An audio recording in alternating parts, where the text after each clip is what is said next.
Kapag oras mo na talaga. Pero kung hindi pa, ang tawag dyan ay himala.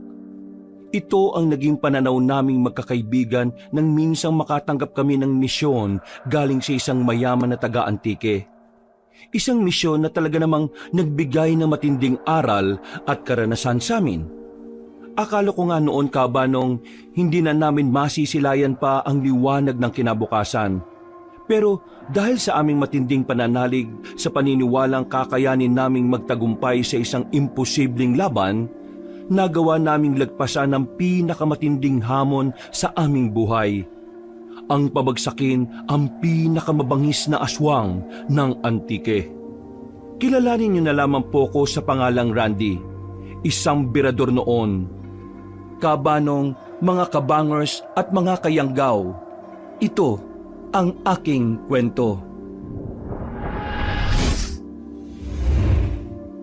Bago nga pala magsimula ang ating kwento, sana'y mapindot niyo muna ang subscribe button at ang notification bell para lagi kayong nanonotify pag may bago tayong mga kwento.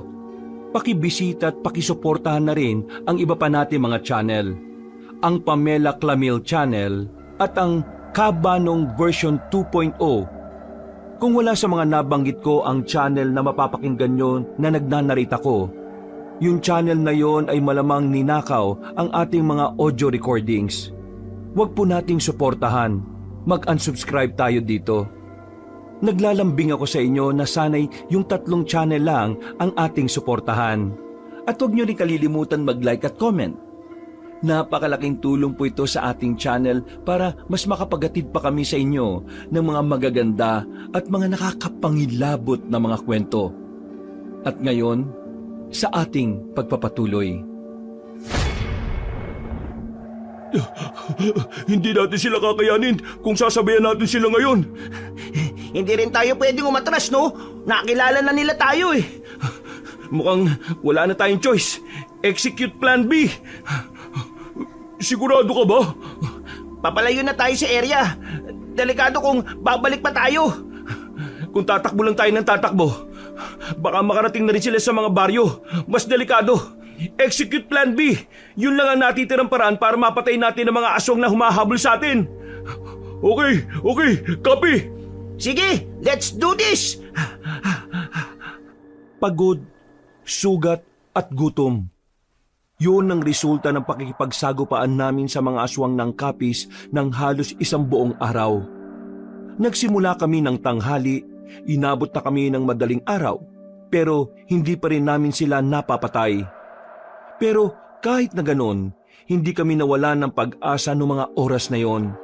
Sa halip, mas ginaganaan pa kami kapag nalalagay kami sa alanganing sitwasyon.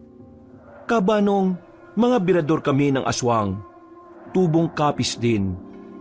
Hindi naman sa pagmamayabang pero pinanganak kaming may gintong kutsara sa bibig.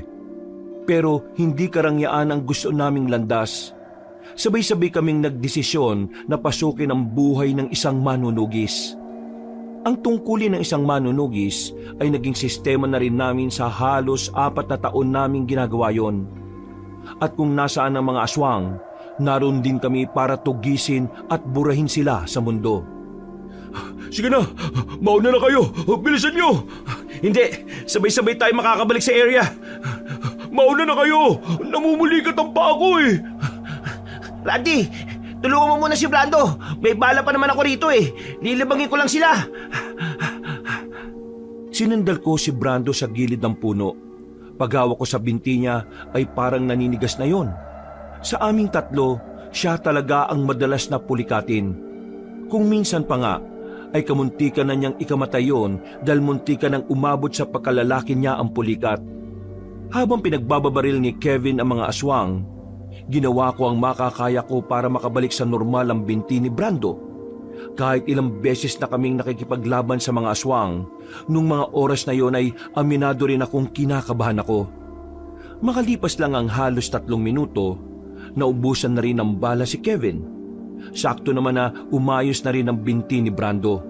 Kahit iika-ika siya ay pinagpatuloy na namin ang pagtakbo. Hinabol kami ng mga aswang hanggang sa makarating na rin kami sa tinatawag naming Area 31. na kung saan ay meron kaming naitanim na mga bomba, mga 31 piraso. Dahil kami ang nagkabit na mga yon, kabisado namin kung papaanong ilaga ng mga maninipis na taling nakaharang. Good luck mga ugly creatures! Dire-diretso ang mga aswang para lapitan kami. At ilang sandali lang, sunod-sunod na pagsabog ang maririnig. Napatago na lang kami sa likuran ng malaking puno. Pagsilip namin ay nagtalsikan na ang katawan ng mga aswang. Ang iba naman ay nagliliyab. Sa isang iglap, napatay namin ang mga nilalang na talagang nagpahirap sa amin ng buong araw. See? Palaging effective ang plan B. Kung yung plan D siguro ang naging plan A, hindi na siguro tayo tatakbo ng sobrang layo. Mali ka dyan. May dahilan kung bakit naging plan A ang A at kung bakit naging plan B rin ang B.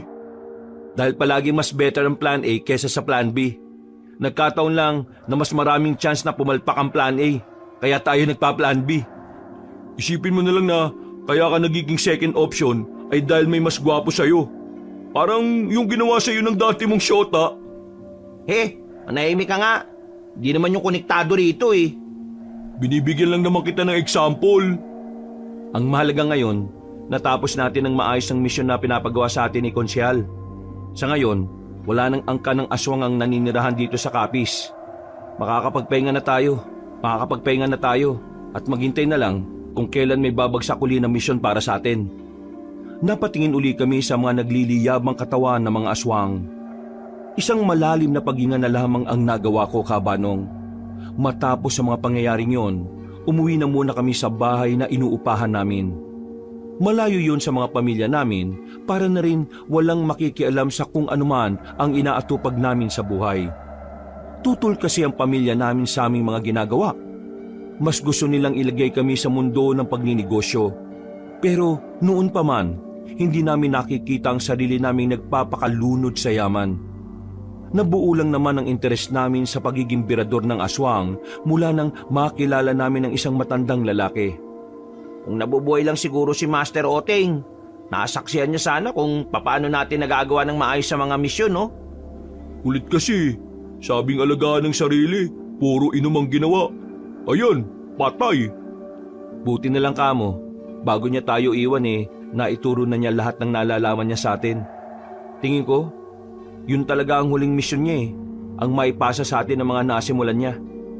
Nakakamiss din, no? Magtatatlong taon na pala mula nang pumanaw siya. Pero parang kahapon lang. Tingin ko, masaya naman si Master Oteng kung nasaan man siya. Basta tayo rito sa lupa, ipagpapatuloy natin kung ano man ang nasimulan niya rito. Pero, hindi ba kayo hinahanap sa inyo? Palagi na akong hinahanap sa amin. Wala namang bago Ako, parang wala na silang pakialam. Good thing na rin kasi hindi na ako mangangamba na baka bigla na lang akong dukutin sa labas at ibalik sa amin. Huwag ka pa kampante Baka mamaya kunwari lang na wala silang pakialam para lumabas ka sa lungga mo. Yun lang. Ikaw Randy, balita sa'yo. Banas na banas ang tatay ko. Kasi akala niya nung nakaraan uuwi na ako. Pero sinabi ko lang yun para hindi nila ako mapigilan sa misyon natin.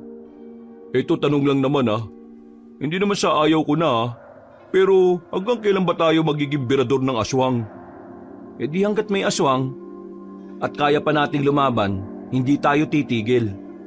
Mas gusto ko na yung ganitong buhay kaysa maging businessman. Nakaka-boring kaya. Pera lang ang meron ka pero wala kang kalayaan. Sobrang stressful pa. Yan ang balak natin ngayon. Kagaya nga ng sinabi ko, magpahinga na muna habang wala pang natatanggap na bagong misyon. At kumuha ng panibagong 3210. Wala na tayong pang-contact Kailangan natin ng cellphone. Matapos naming mag-inuman, ay nakatulog na rin kami. Kinabukasan, balik kami sa normal naming buhay. Ang buhay na parang pangkaraniwang tao lang. Nakikihalubilo sa kung sino-sino. Naglalaro ng bilyar, namamasyal at kung ano-ano pa. Baka nagtataka kayo kung bakit 3210 pa ang cellphone namin. Siyempre, matagal na panahon na ang pangyayaring ito. Mga taong 2002. Lumipas ang isang linggo, Wala kaming ibang ginawa kundi ang magliwaliw. Malayo sa stress na dinudulot ng mga sarili naming pamilya. Bulok na yata itong sasakyan natin eh. Mukhang kailangan na talaga natin bumili ng bago. Sus, kayang-kaya pang ayusin yan. Ang dami ng pinagdaanan ng sasakyan na to tapos papalitan mo lang ng basta-basta. Oo naman. Di ba ganun din ang ginawa ng... Ng dating syota ko. Diyos ko, wala ka na bang pwedeng ipang-asar sa akin? You're so corny, dude. Oo, tama na yan ha. Baka magkapikunan na naman kayo. Oh, ayos na pala eh. Buti naman. Buryong-buryong na ako rito sa kalsadang to eh. Puro polusyon. Papasok na sana kami sa loob ng sasakyan para umalis. Pero laking gulat namin nang biglang may babaeng dumating at nauna na sa amin. Umupo siya sa front seat. Habang kami, natameme at hindi agad nakatugon sa ginawa niya. Iusap, ihatid niyo na lang ako kung saan. Anong tingin mo sa amin? Taxi? Sino ka ba? Ako si Celeste, pakiusap. Ihatid niyo ako sa kung saan pwede. Basta malayo rito. Ano ba problema mo? Nakakaabala ka eh. Trip mo ba kami? Uy, kalma. Sasapakin mo kaagad eh, babae yan. Miss, may humahabol ba sa'yo? Oo, merong humahabol sa akin. At kapag nahuli nila ako, baka ibalik lang nila ako sa amin. Sinasabi mo bang yung humahabol sa'yo mga taga sa inyo? Hinala ko. Tauhan sila ng dad ko. Kaya please, ilayo niyo ako dito. Bakit ka tumakas sa inyo? Personal na dahilan. Hindi ka namin pwedeng tulungan kung wala kaming alam sa nangyayari. Bakit ka tumakas sa inyo? Okay, fine. Tumakas ako sa amin kasi balak akong ipakasal ni dad sa isang mayamang Bombay. Ayaw kong maikasal doon kasi hindi ko naman yun kilala eh. Higit sa lahat, hindi ko naman siya mahal. Wow! Parang pelikula. Galing gumawa ng kwento ah. Nagtatanong-tanong kayo tapos ayaw niyong maniwala. Pre, mukha naman nagsasabi ng totoo eh. Mukhang mayaman talaga oh. Tingnan nyo naman yung kutis. Randy, kung sakali mang totoo na tumakas yan sa kanila, mas lalong hindi natin yan pwedeng tulungan. Wala namang kinalaman ng tungkulin natin dyan eh. Baka mapahamak pa tayo dyan. Baka makabala pa yun sa paparating nating misyon. Hindi natin kilala ang pamilya ng babaeng yan. Malay mo, kakilala yan ng pamilya natin. Magkaroon pa tayo ng koneksyon ulit sa mga tinakasan din natin pamilya. O baka naman mamaya, mga bigating sindikato pa lang mga yan. Dinadali pa tayo. Hindi kami sindikato. Walang ganun sa pamilya namin. Pasensya na miss ha, pero may punto ang kasama ko eh. Hindi niyo ako tutulungan? Malamang hindi. Madamay pa kami dyan. Problema ng pamilya mo yan. Sigurado ba kayo na hindi natin siya tutulungan? Kawawa naman yun. May kakasal siya sa lalaking hindi naman niya mahal. Magiging kalbaryo lang ang buhay niya kapag nagkataon. Buti pa siya nakakaintindi. Pero kami, hindi. Pasensya na talaga. Ayaw lang naming madamay sa problema ng isang pamilya na pwede namang ayusin. May mga bagay din kaming sinasaalang-alang. Masisira ang mga yun kung makikialam kami. Sige na, lumabas ka na dyan. Wala nang nagawa ang babae, Kabanong. Lumabas ito ng sasakyan habang napapakamot pa sa ulo. Sinubukan niya pa kaming kumbinsihin pero hindi na nagbago ang isipan ko. Kung wala lang kaming iniisip na tungkulin, pwedeng-pwede naman namin siyang tulungan. Pero kahit na anong sitwasyon, tungkulin ang palagi naming inuuna. Nagulat na lang kami nang biglang may dumating na sasakyan at tumintuyon sa gilid namin. Bumukas ang sliding door ng van at mabilis na dinakma ang babae. Ipinasok siya sa sasakyan at agad na humarurot. Sobrang bilis ng mga pangyayari. Napabuntong hininga na lamang kaming tatlo. Ay nako, bakit ba ganun ang mayayaman no? Gusto nilang pati ibang tao nadadamay sa problema ng pamilya nila. Parang mga pamilya lang din natin no? Dapat na lang sigurong tanggapin ng babaeng yon ang kapalaran niya. Sumakay na lang kami sa sasakyan at agad na rin bumiyahe pabalik ng bahay namin. Isang linggo na naman ang nakalipas. Ang buong akala namin ay mananatili kaming tambay at magpapasarap lang muna sa bahay. Pero pag uwi namin nung hapon, meron kaming nakitang sulat na nakalagay sa bakal na kahon sa gate namin. Bagong misyon. Request ng isang mayamang negosyante ng antike. Antike? Hindi pa tayo nakakasama sa lupain na yan ha. Sakto, maraming ding aswang dyan no. Magkakaroon rin tayo ng dahilan para pumuksa ng aswang dyan. Oo, wag muna maging excited. Hindi pa natin alam ang buong detalye. O sige na, pack up na tayo. Lalarga agad tayo para kausapin ang kliyente. Wala kaming sinayang na oras, Kabanong. Basta misyon, nagmamadali kaming umalis palagi. Wala pa muna kaming mga dinadalang gamit. Kailangan kasi muna naming malaman kung ano ang buong kwento. Dahil katabi lang naman ng kapis ang antike, mga bandang gabi ay narating na rin namin ang address na ibinigay sa amin. Literal na mayaman ang kliyente namin. Bago kasi kami makarating sa pinakamansyon, may mahabang kalsada pa kaming dinaanan. Na base sa pagkakaalam namin, pagmamay-ari din ng kliyente namin yon. Hello, good evening. Ako ang head ng mga kasambahay rito at ako rin ang naka-assign para sumalubong sa inyo. Kilalanin niyo na lang akong Aling Tanya. Kayo ba si Randy, Brando at Kevin? Magandang gabi rin po sa inyo. Opo, kami nga po yon. Kami po yung tatlong pinadalhan ng request ni Don Teves. Ay maligayang pagdating dito sa mansyon. Sumunod na kayo sa akin at nang makita na ninyo si Don Teves. Pinapasok na rin nila kami. Kaunting lakad lang ay narating na rin namin ang kanilang guest room. Nadatnan namin ang isang matandang lalaki na puti na ang buhok at ang isang lalaki na parang nasa edad 40 na. Unang tingin pa lang, alam na kagad namin na isa siyang Arabo. Oh, hello. Nice to see you. Maupo kayo. Maraming salamat po. Siya nga pala. Ako nga pala si Don Teves. At ito naman ay si Abdul, future madugang ko sana. Huwag na tayo daldal pa. Tayo usap agad ano pwede gawin sa problema. Oh, calm down, Abdul. Calm down. Mapag-uusapan natin ang mga bagay-bagay. Kaya nga narito ang mga tutulong sa atin. Ako iinip na eh. Pag ilang araw pa tagal, baka ano na nangyayari sa kanya.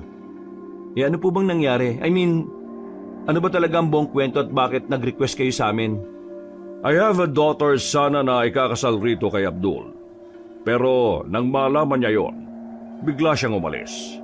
Days after, merong nakakita sa kanya na pagala-gala siya sa sentro ng bayan ng Capiz. Sakto, meron akong kakilala sa Capiz na nagrekomenda sa inyo. Naisip ko na baka matulungan niyo akong mahanap at maibalik ang anak ko. Heto ang larawan niya. Tingnan niyo. Inabot niya sa amin ang isang pirasong picture ng isang babae. Nakatinginan kaming magkakaibigan nang makilala namin ang nasa larawan. Saka lang namin napagtanto na ang babaeng humingi sa amin ng tulong nung gabing yon ay ang babae rin palang pinapahanap ni Don Teves. Sandali lang. Kilala po namin tong babaeng to. Nakita na namin siya. Really? Saan niyo siya huling nakita? Isang linggong nakalipas sa sentro ng bayan ng Capiz. Tumatakbo siya. May humahabol daw sa kanya at kukunin siya. Humingi pa nga siya ng tulong sa amin eh. Hindi na kami nakialam nang malaman namin na problema ng pamilya pala. Sabi niya, yung mga humahabol daw sa kanya, mga tauhan mo para maibalik siya rito. Kaya hindi na kami nakialam. Mga tauhan ko? Yes, yun po ang sabi niya. Pero wala akong pinadalang tauhan para hanapin siya. Sa mga pulis ako lumapit. Kung ganun sino yung mga kumuha sa kanya?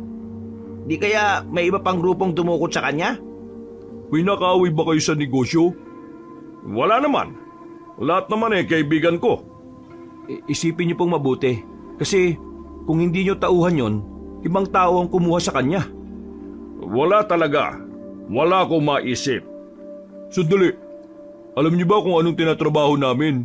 Kasi parang hindi yata kami ang dapat niyong kinakausap. Kasi kumikilos kami kapag merong aswang na sangkot sa problema. Alam ko kung anong tinatrabaho ninyo.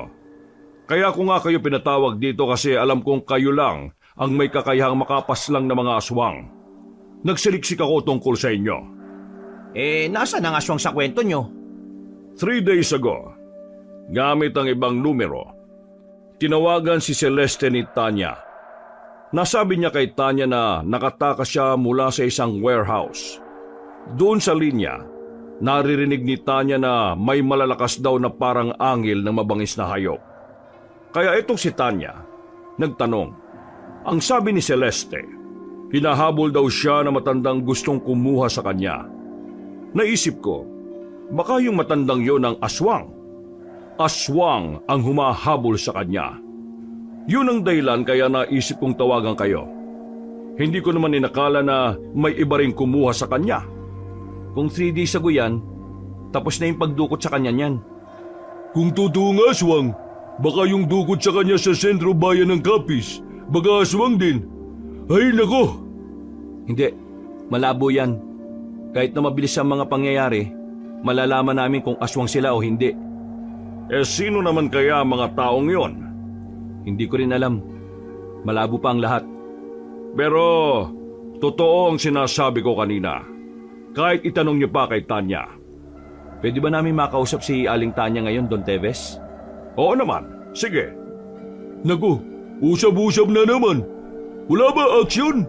Tagal naman. Paano kasal namin? Walang galang na ha, pero wala ka namang ginagawa eh. Manahimik ka na muna dyan. Kung ayos lang naman. Aba ako fiancé Celeste kaya ako dapat mayroong masabi. Stop! Hindi ito ang tamang panahon para mag-asaran. Randy, tama ba? Maaari niyong puntahan si Tanya sa kusina. Naroon lang naman siya. Abdul, halika. Doon na muna tayo sa itaas. Masyado kang mainit eh. Agad naman naming tinungo ang kusina nila. Saktong naroon na matandang babae na abalang-abala sa niluluto nito. Napangiti pa siya sa amin dahil akala niya ay kailangan namin ng pagkain. Aling Tanya, tama po ba? Oo, ako nga. Kakain ba kayo? Dadala ko kayo ng masarap na pagkain. Hindi po. Gusto lang sana po namin na makausap kayo tungkol sa pagkawala ni Celeste. Pagkasabi kong yun ay agad nang nagbago ang reaksyon ng mukha nito. Bumakas agad ang pangamba at takot. Huminga siya ng malalim at naupo. Nabanggit sa amin ni Don Teves na tinawagan kayo ni Celeste. At habang nasa linya siya, narinig niyo raw po na merong humahabol sa kanyang aswang. Totoo po ba? Totoo yan. Dinig na dinig ko ang angil ng aswang. Pati na rin ang paghingal ni Celeste habang tumatakbo siya. Hindi ako maaaring magkamali. Alam ko ang angil ng aswang. Aswang talaga yon.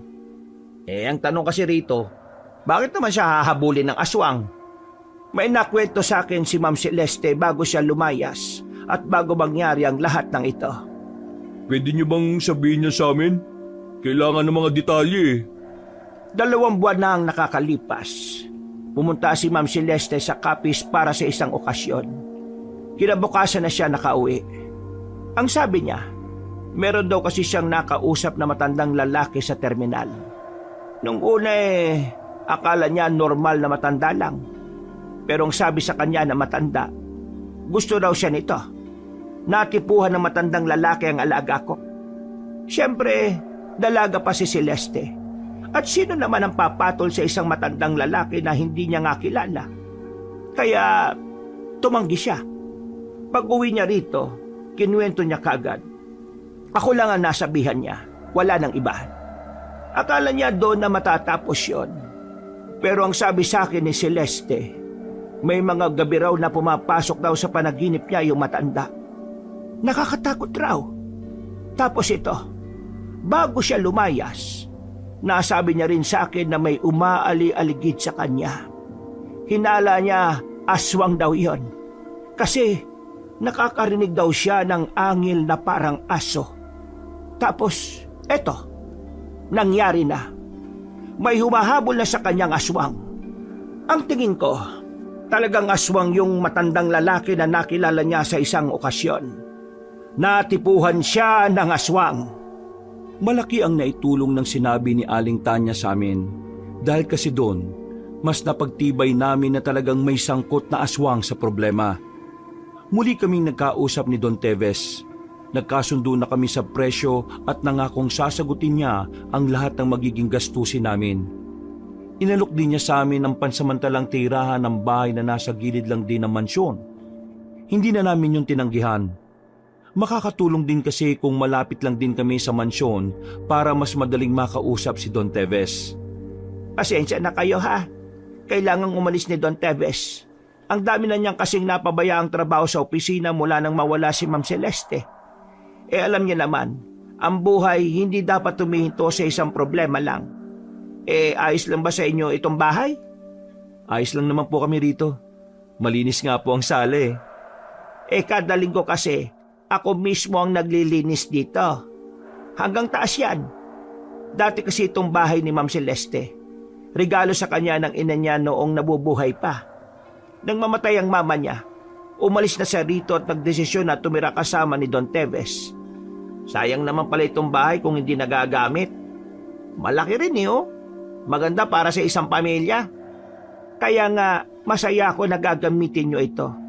Kasi kahit papaano natatauhan. Matagal niyo na po bang alaga si Celeste? Abay, oo naman. Bata pa lang siya, ako na ang yaya niya. Madalas parang ako na nga ang ina niya. Kasi ang nanay niya, abala rin sa negosyo katulad ng ama niya. Basta, kilalang kilala ko ang batang yon.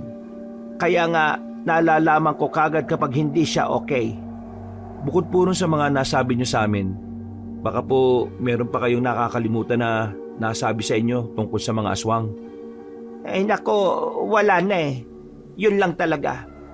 Kahit nga ako rin, nabigla kasi may gano'n na pala siyang karanasan na hindi namin alam. Kayo po, talagang naniniwala ba kayo sa mga aswang? Abay, oo naman. Tubong kapis din naman kasi ako. Bata pa lang ako namulat na ako na meron talagang aswang. Sa katunayan, may karanasan na kami sa aswang noon pa. Mahabang kwento. Pero naniniwala talaga ako sa mga nilalang na iyon. Kaya nga sobra-sobra ang pag-aalala ko nang malaman kong hinahabol ng aswang si Ma'am Celeste. Huwag ko kayo mag-alala. Kami na ang bahala sa paghahanap sa kanya. Makakasa kayong makakabalik siya ng ligtas dito. Tumango at ngumiti na lang ang matandang babae, Kabanong. Matapos niya kaming mailibot sa bahay ay iniwan na rin niya kami para makapagpahinga. Mga bandang hapon, nakatambay lang kami sa sala habang umiinom ng alak. Yung karabo kanina, nakakapikon no? Ngayon, mas naiintindihan ko na kung bakit ayaw ng babaeng yun na magpakasal dun. Mas naiintindihan Baka nakakalimutan mong ikaw nagsabi na huwag natin siyang tulungan. Hindi ko naman nakakalimutan yun. Kung sana tinulungan natin siya, di hindi nalagay ang buhay niya sa panganib ngayon. Kung tinulungan natin siya, di baka wala tayong misyon ngayon. Kahit na ano pa man ang gawin natin, tulungan man o hindi, parehong tama yun. Pero hindi naman yun ngayon ang issue dito We need to do something para malaman kung saan ang matandang aswang na yun. Di simulan na natin buuin yung plan A to C. Bago pa tayo antukin, magsimula na tayo. Baka mamaya meron na namang magyayang matulog dyan. Nung hapong ding yun, pinag-usapan namin ang mga unang hakbang na aming gagawin. Pagsabit ng kinagabihan, kahit na medyo nakainom, ay nagpaalam na rin kami kay Don Teves. Sisimulan na namin puntahan lahat ng posibleng pinagdalhan kay Celeste. Bumiyahe kagad kami patungong Capiz dahil sa hinalang naroon pa rin ang babae. Mag-aalauna na ng madaling araw nang makarating kami sa Capiz. Dala-dala na namin ang mataas na kalibre ng baril, ilang bomba at mga bagay na maaring makapatay sa mga aswang. Pinarada namin ang sasakyan sa gilid ng kagubatan. Pagbaba namin ay sandali naming sinuyod ang paligid. Based on the map, pag tumagos tayo sa gubat na to merong abandonadong warehouse. Wala tayong kasiguraduhan kung naroon nga si Celeste pero we need to check. Lahat ng warehouse ay iisa-isahin natin. Papasukin na natin tong gubat dahil mas mahirapan na tayong ipasok ang sasakyan sa daan na yon dahil sa mabatong daan. Now, execute phase 1, plan A. Copy! Sige, copy! Maingat ang ginawa naming paglalakbay sa gubat. Para kami mga sundalo na sasabak sa isang gera. Ang pagkakaiba lang, hindi nga rebelde o terorista ang hinahanap namin, kundi isang aswang na blanco pa ang pagkakakilanlan para sa amin. Aminadong kabado ako sa mga oras na yon, Kabanong. Mahirap kasi talagang gawin ng isang misyon kung walang sapat na impormasyon tungkol sa target. Kaya para sa amin, isang malaking sugal din ang misyon na aming tinanggap. Nagiwalay kaming tatlo nang matanaw na namin ang abandonadong warehouse. Magkakaibang direksyon kami para mapalibutan na ang lugar na yon. Approaching to the location, be ready. Nandito na ako. Area clear. Brando, status dyan. No signs of the target. Area clear. Okay, pumasok na tayo sa loob. Marahan naming pinasok ang loob ng warehouse. Pero nang magtagpo na ang mga landas namin doon, pare-pareho naman kaming walang nakitang aswang. Sinuri din namin ang mga sulok-sulok. Kahit senyales ni Celeste ay walang kahit na anong bakas. Baka hindi ito yung warehouse na tinutukoy ni Celeste. Una pa lang ito. May dalawa pang natitira na warehouse na malapit lang sa mga gubat. Parang mga dating hideout yata to ng mga gangster eh. Tingnan nyo, oh. May mga sulat-sulat pa sa pader. Wala namang kinalaman niya sa mission natin eh. Okay, let's proceed. Puntahan na natin yung pangalawang warehouse. Wala na kaming sinayang na oras, Kabanong. Bumalik kami sa sasakyan at agad na rin bumiyahe. Medyo malayo-layo ang binyahe namin kumpara sa nauna. Kaya mga bandang 4:00 na madaling araw kami nakarating. Nasa harapan na naman kami ng mga nagtataasang puno. Mas masukal at mas masikip ang dinaanan namin sa puntong yon. Sa pagkakataong yun naman ay hindi na kami naghiwa-hiwalay. Malayo pa lang kasi natanaw na namin ang isang warehouse na maliwanag at merong mga tao sa labas. Mga lalaking armado rin. Sa isip-isip namin, papaano magkakaroon ng aswang doon? Pre, sindikato yata ang makakalaban natin dyan eh. Hindi aswang. Tutuloy ba tayo? Ang warehouse na yan, ang posibleng location kung saan dinala si Celeste. Kailangan nating i-check kahit na anuman ang sitwasyon. Eh kung titingnan mo ng maigi, parang wala naman dyan Kasi nakakaintindi ka ba? Kahit na anong ang sitwasyon eh. Kailangan nating malaman kung anong status ng loob ng warehouse na yan. Do not engage. Kahit na anong mangyari, hindi tayo gagawa ng kahit na anong ingay na makakaalarma sa kanila. Hindi natin sigurado kung nandyan si Celeste. Kaya gawin natin ang lahat na makakaya natin para huwag magsayang ng bala sa mga hindi natin dapat kinakalaban. Naganap na muna kami ng lugar na mas ligtas na daanan. Napansin namin ang mga nakaparadang truck sa gilid. Sa parting yun lang meron dilim kaya doon na rin kami sumuot. Sandali kaming nagmasid. Makalipas ang halos 20 minutos, nakita naming sumakay na ang ibang armadong lalaki sa isang truck. Kakaunti na lang ang nasa labas pero hindi pa rin kami naging kampante. Maingat kaming gumapang palapit sa gilid ng warehouse. Pagdating namin doon, nakahanap kami ng malulusutan, isang bintana na kasyang-kasya ang tao. Pagsilip namin sa loob, may mga nakita pa kami ulit na mga nagbabantay, pero mas kakaunti yon kumpara sa mga nasa labas. Merong pinto sa kaliwang banda. Kung sakaling meron silang bihag, doon at doon lang nila yun ilalagay. Kailangan natin makapunta doon. puntaan ninyo. Gagawa ko ng distraction sa labas para maalarma sila. Anong klaseng distraction yan? Kahit ano. Gusto mo, umungol na lang ako eh. Oh, yes. Gago. Kevin, seryoso to, umayos ka. Seryoso naman ako eh. Sige na, ako nang bahala. Ihandaan niyo yung sarili niyo. Umalis ulit si Kevin. Gumapang siya pabalik sa likuran ng truck. Maya-maya pa, narinig na lang naming may tumatawa. Boses yun ni Kevin, pero iniba niya lang. Hindi lang din siya basta tumatawa. Nagboses matanda rin siya para takutin ang mga bantay sa labas. Dahil sa ginawa niya, naalarma ang mga armadong lalaki. Pati ang mga nasa loob ay napasilip din sa labas. Sinamantala na namin ni Brando ang pagkakataon. Nagmamadali kami makapasok sa bintana. Hindi na kami nagsayang ng oras. Tumakbo kami papalapit sa pintuan. Tinulak namin ng malakas yun, kaya madaling nabuksan. Bumungad sa amin ang isang babaeng nakagapos at nakatapal ang bibig. Nanlalaki naman ang mga mata niya nang mamukaan kami. Celeste, narito kami para iligtas ka.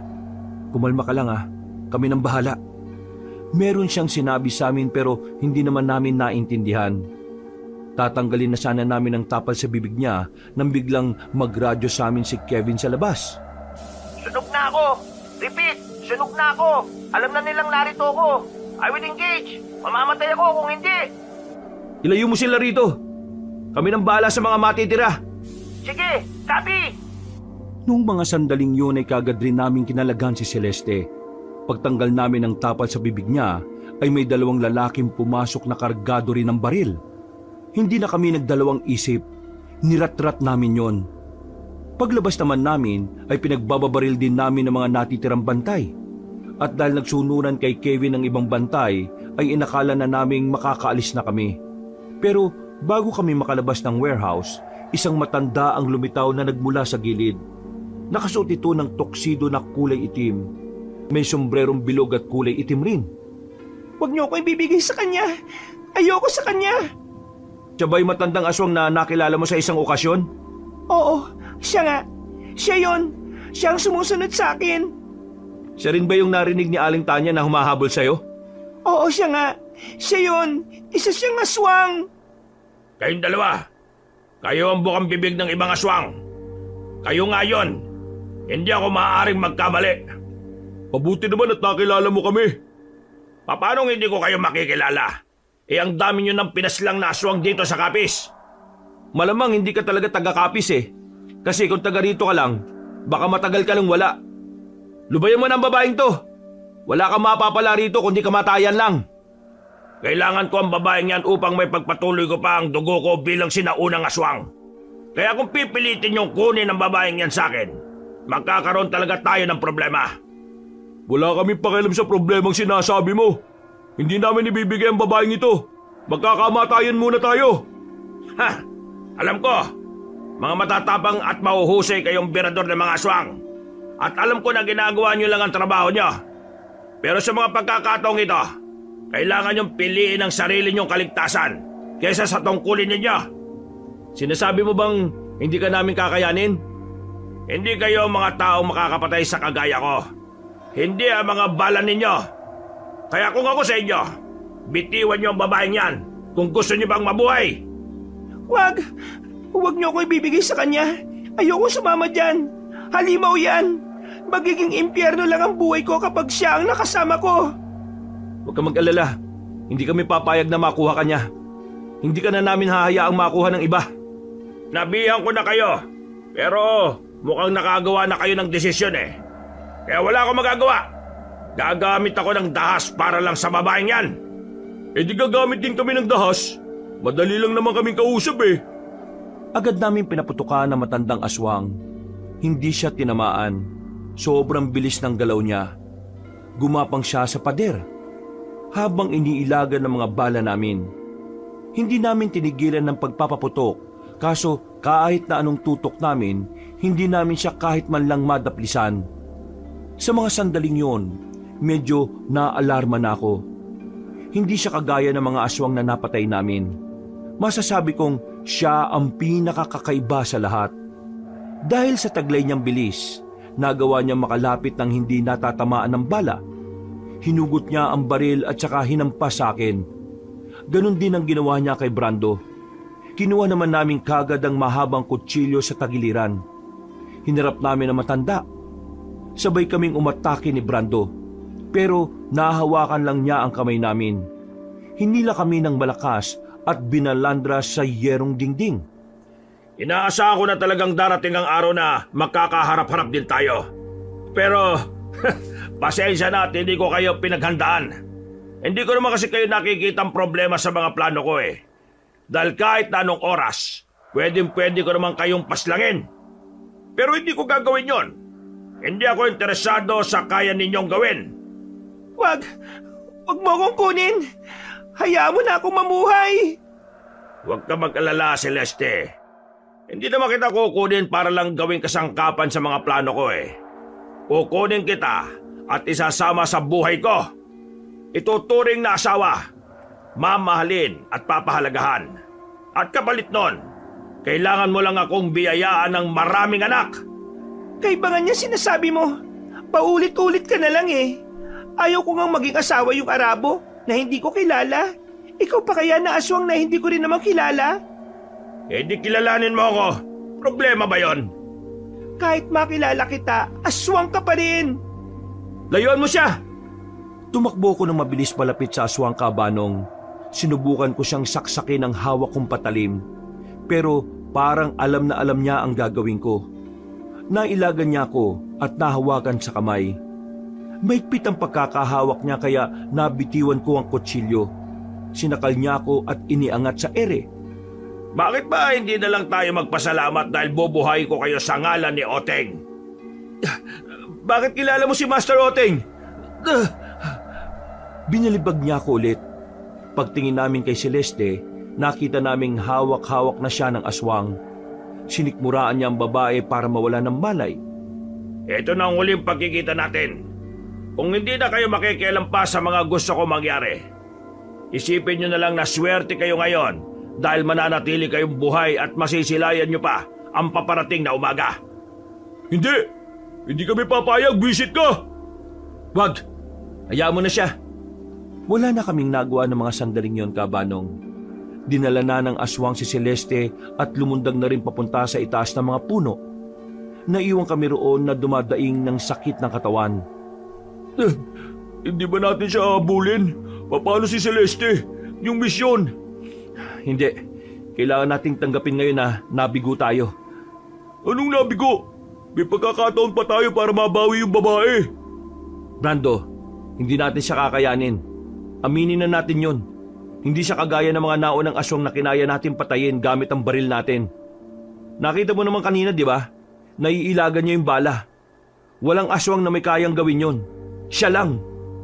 Kung ipipilit natin na kalabanin siya ngayong gabi, mamamatay tayo ng walang kalaban-laban. Hindi natin siya kakayanin ng pisikalan.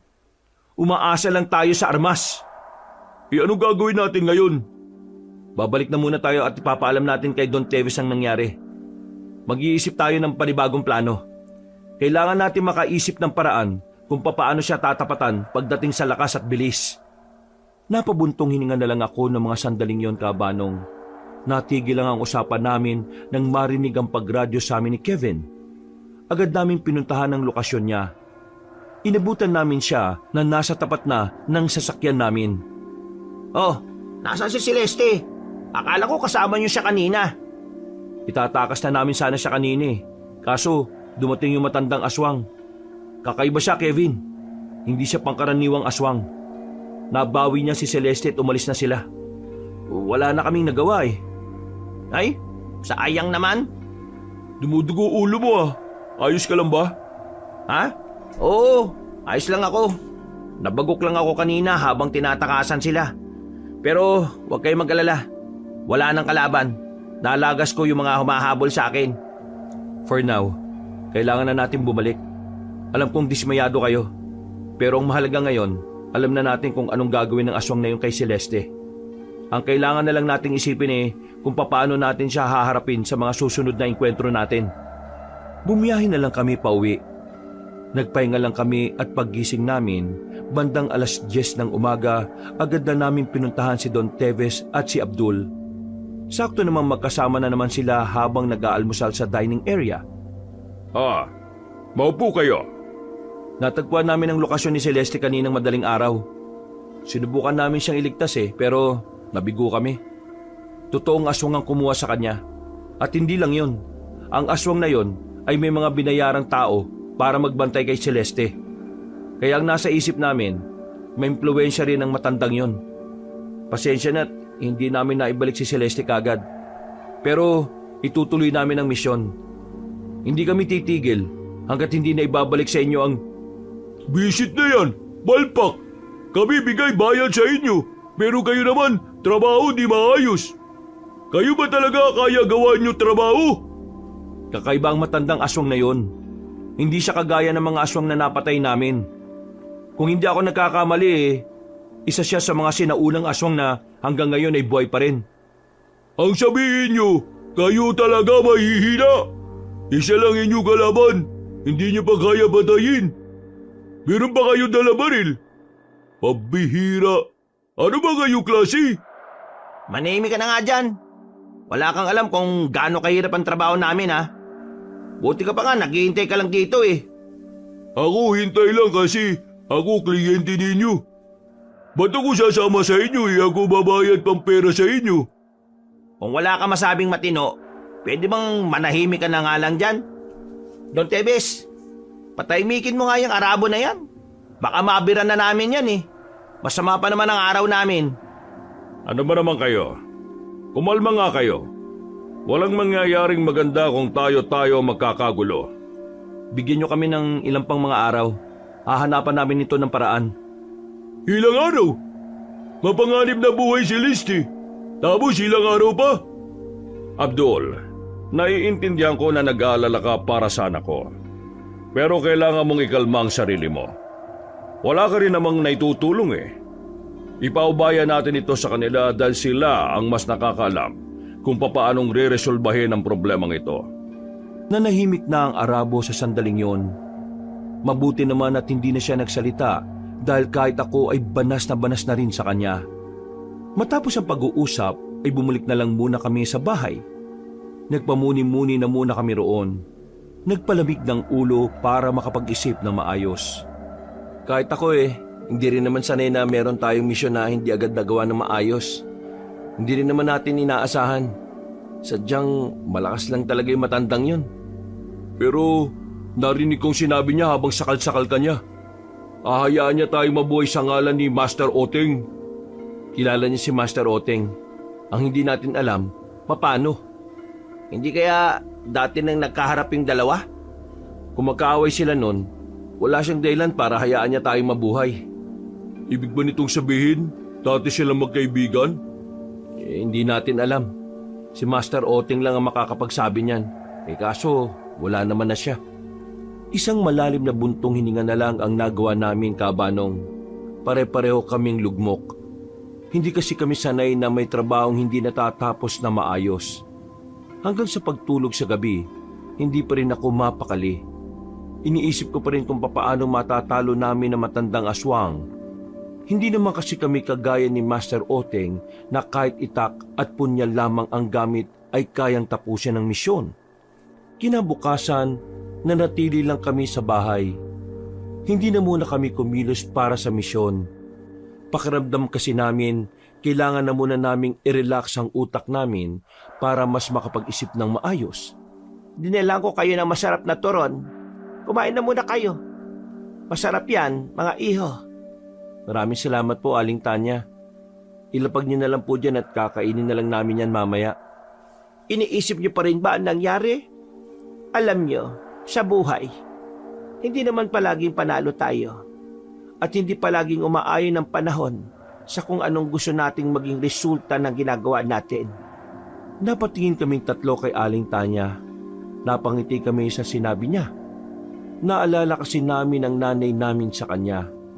Narinig ko na hindi niyo kinayang talunin ng aswang dahil hindi umubra ang baril sa kanya.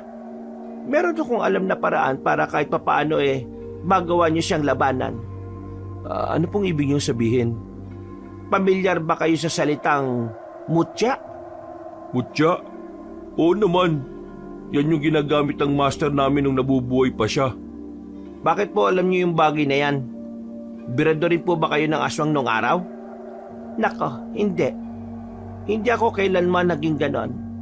Meron lang talaga akong nalalaman dahil karamihan sa mga kamag-anak ko noon gumagamit ng mutya. Yung sinasabi ko tungkol sa karanasan namin sa mga aswang ay totoo yan. Dahil lahat ng pinsan ko kumakalaban ng mga aswang noon. Hindi ko alam kung makakatulong talaga ito sa inyo.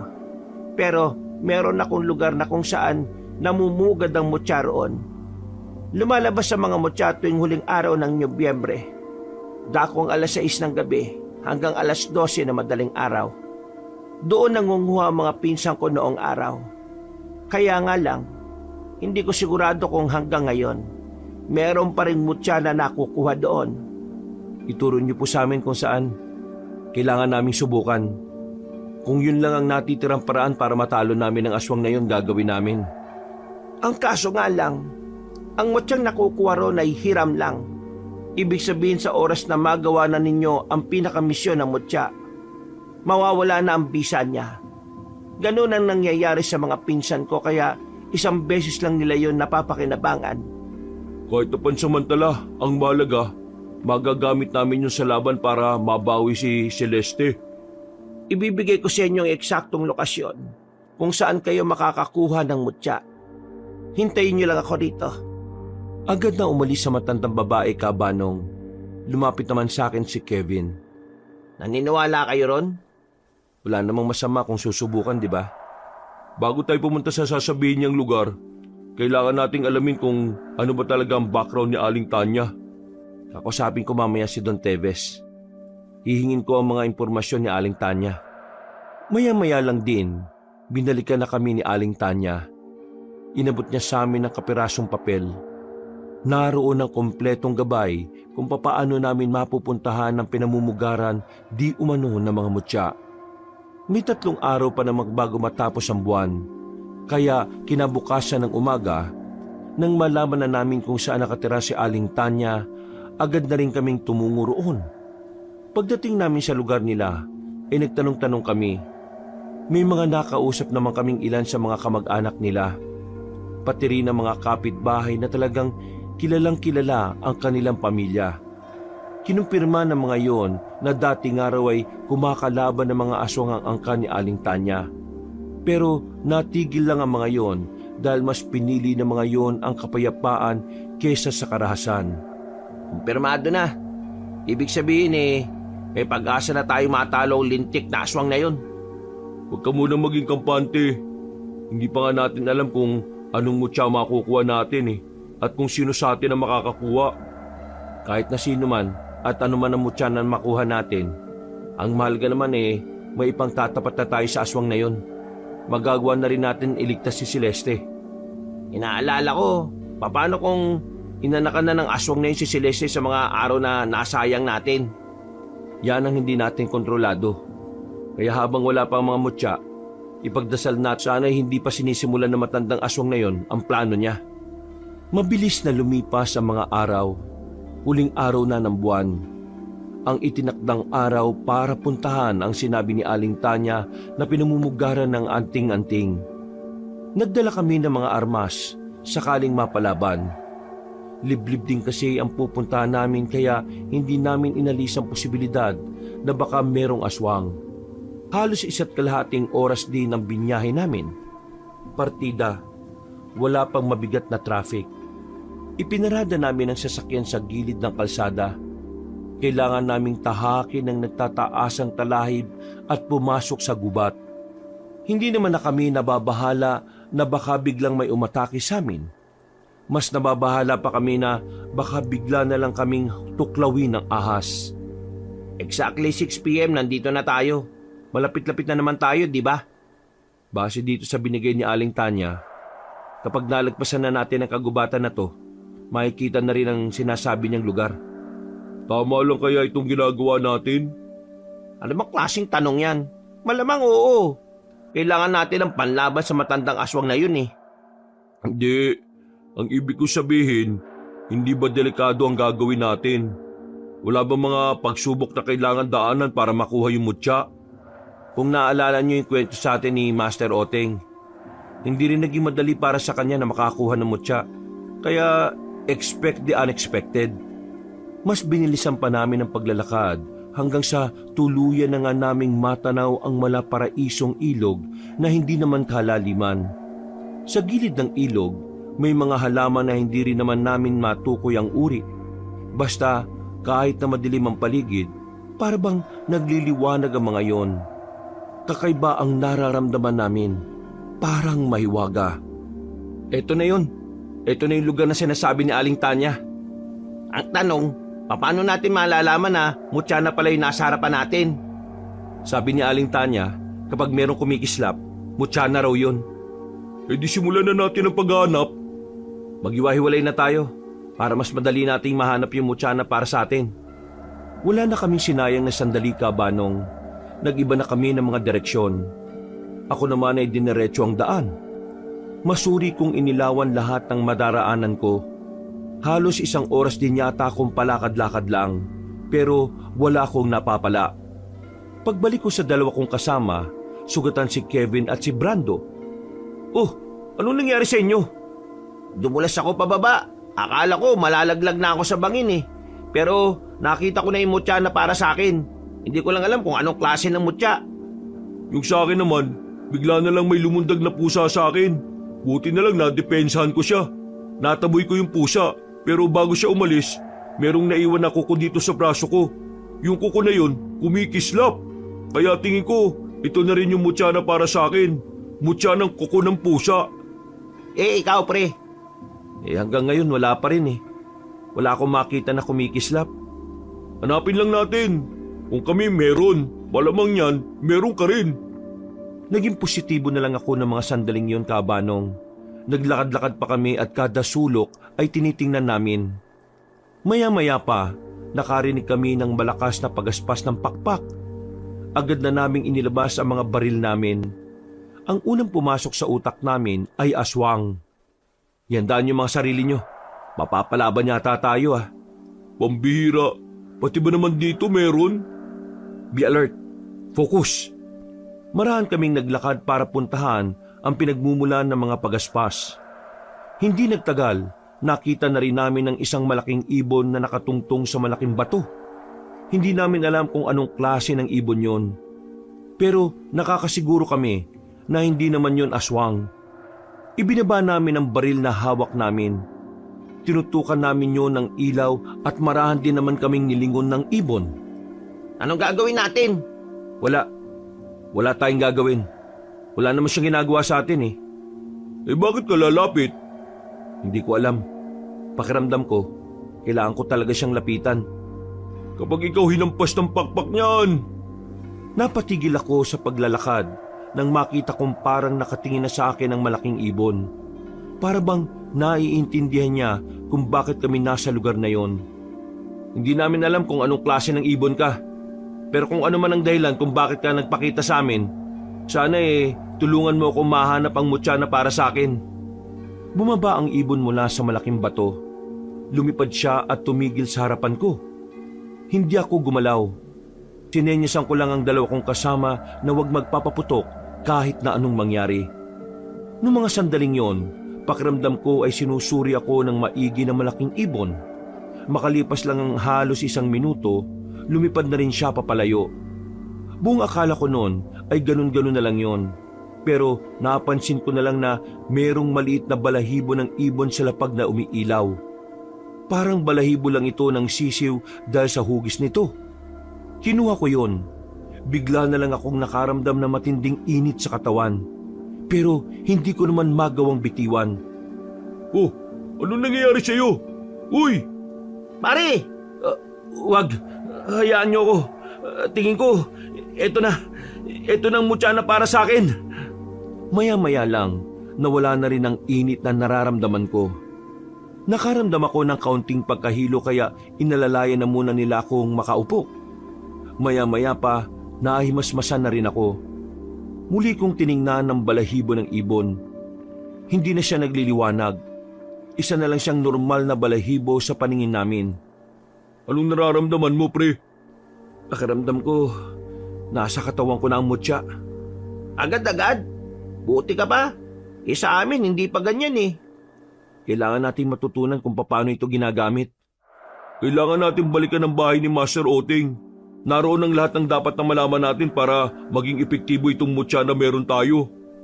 Hindi na kami nagtagal sa lugar na yon, Kabanong. Nagmamadali na namin yung nilisan at nakabalik sa sasakyan. Bago kami dumiretso sa mansyon, nagtungo na muna kami sa isang kainan.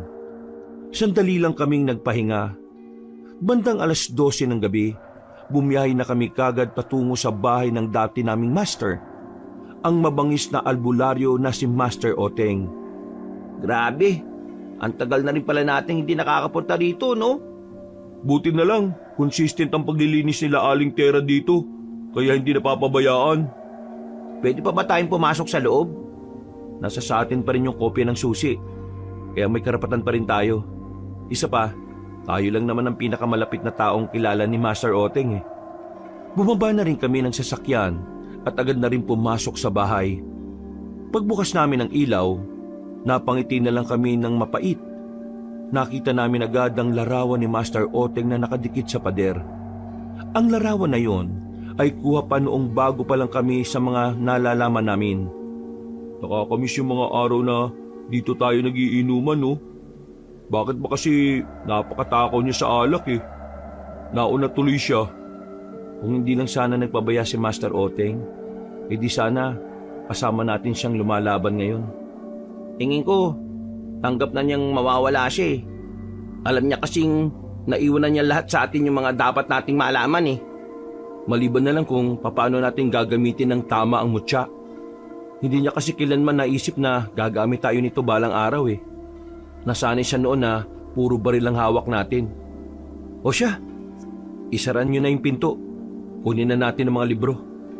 Inisa-isa namin lahat ng mga libro na meron si Master Oteng. Inabot din kami ng ilang minuto bago makita ang libro na kailangan namin. Wala kaming sinayang na segundo. Agad naming binasa ang lahat ng nakapaloob doon. Ayon sa mga nakasulat, kailangan na matinding pagsasanay para mapalabas ang tunay na kapangyarihan ng mga mutya. At para magawa yon, kailangan ng mahabang panahon. Medyo sumakit ang ulo ko noong mga sandaling yon, Kabanong. Kailangan na kasi naming mailigtas si Celeste. Pero wala naman kaming nabasa na may mas madaling paraan para magamit ang mutya.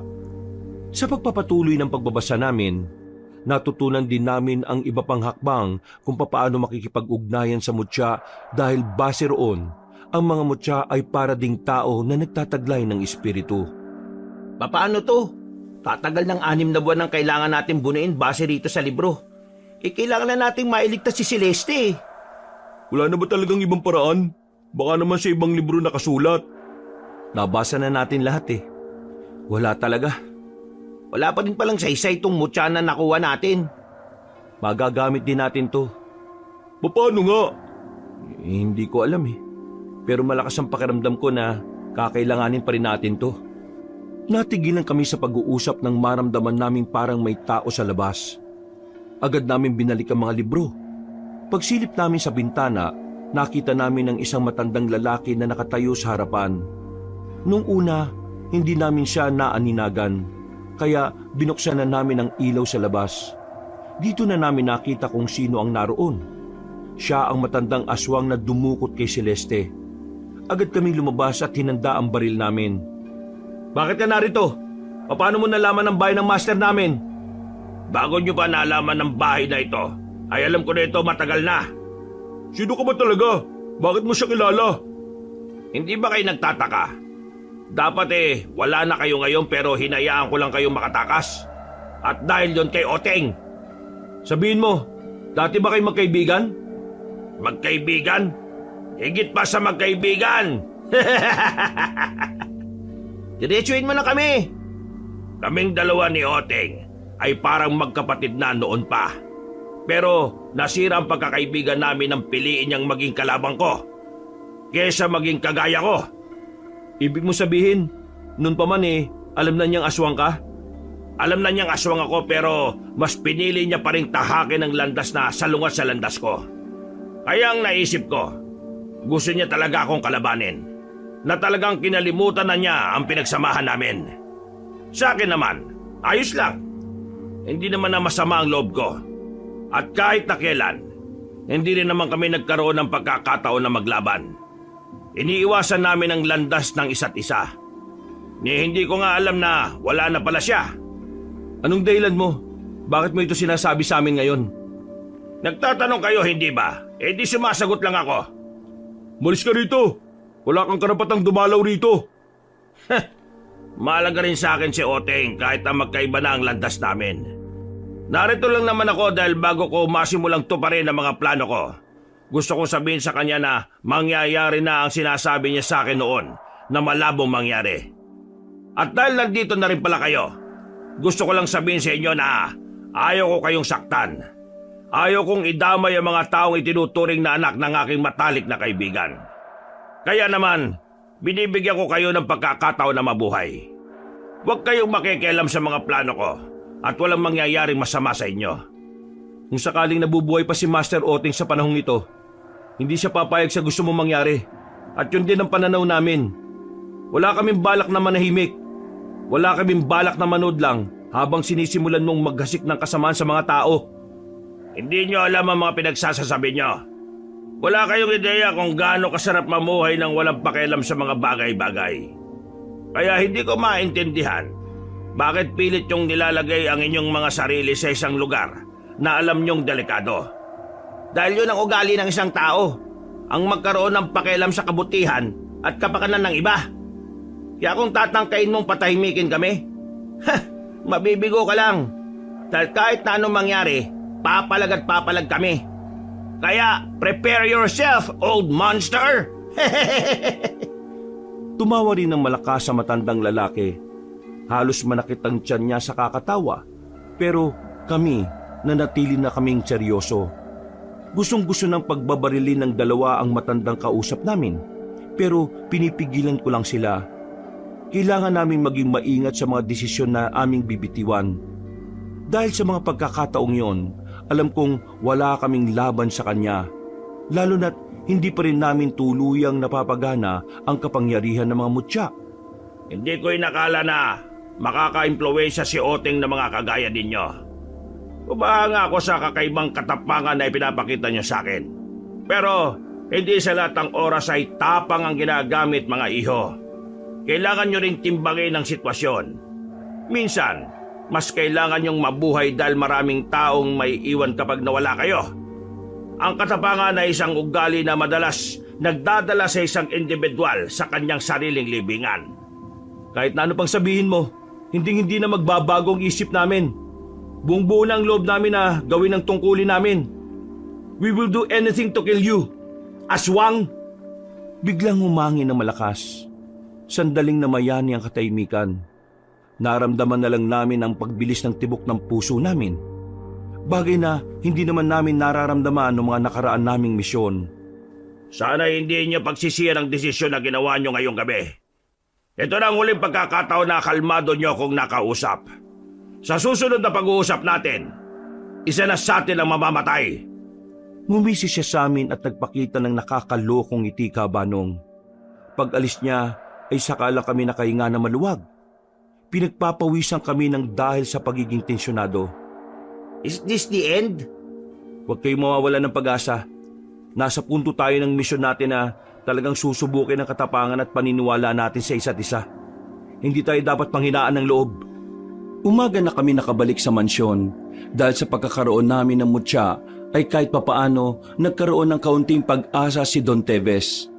Masaya rin kaming sinalubong ni Aling Tanya.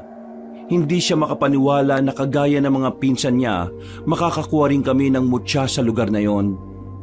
Salamat naman sa Panginoon at kahit papaano meron na tayong pangahawakan. Pero kailangan pa naming malaman kung paano gagamitin ng mga mutya. Huwag kayong mag-alala, Don Teves. Hindi naman kami tumitigil na magawa ng paraan ng lahat. Magtiwala lang kayo. May babalik natin ang anak ninyo.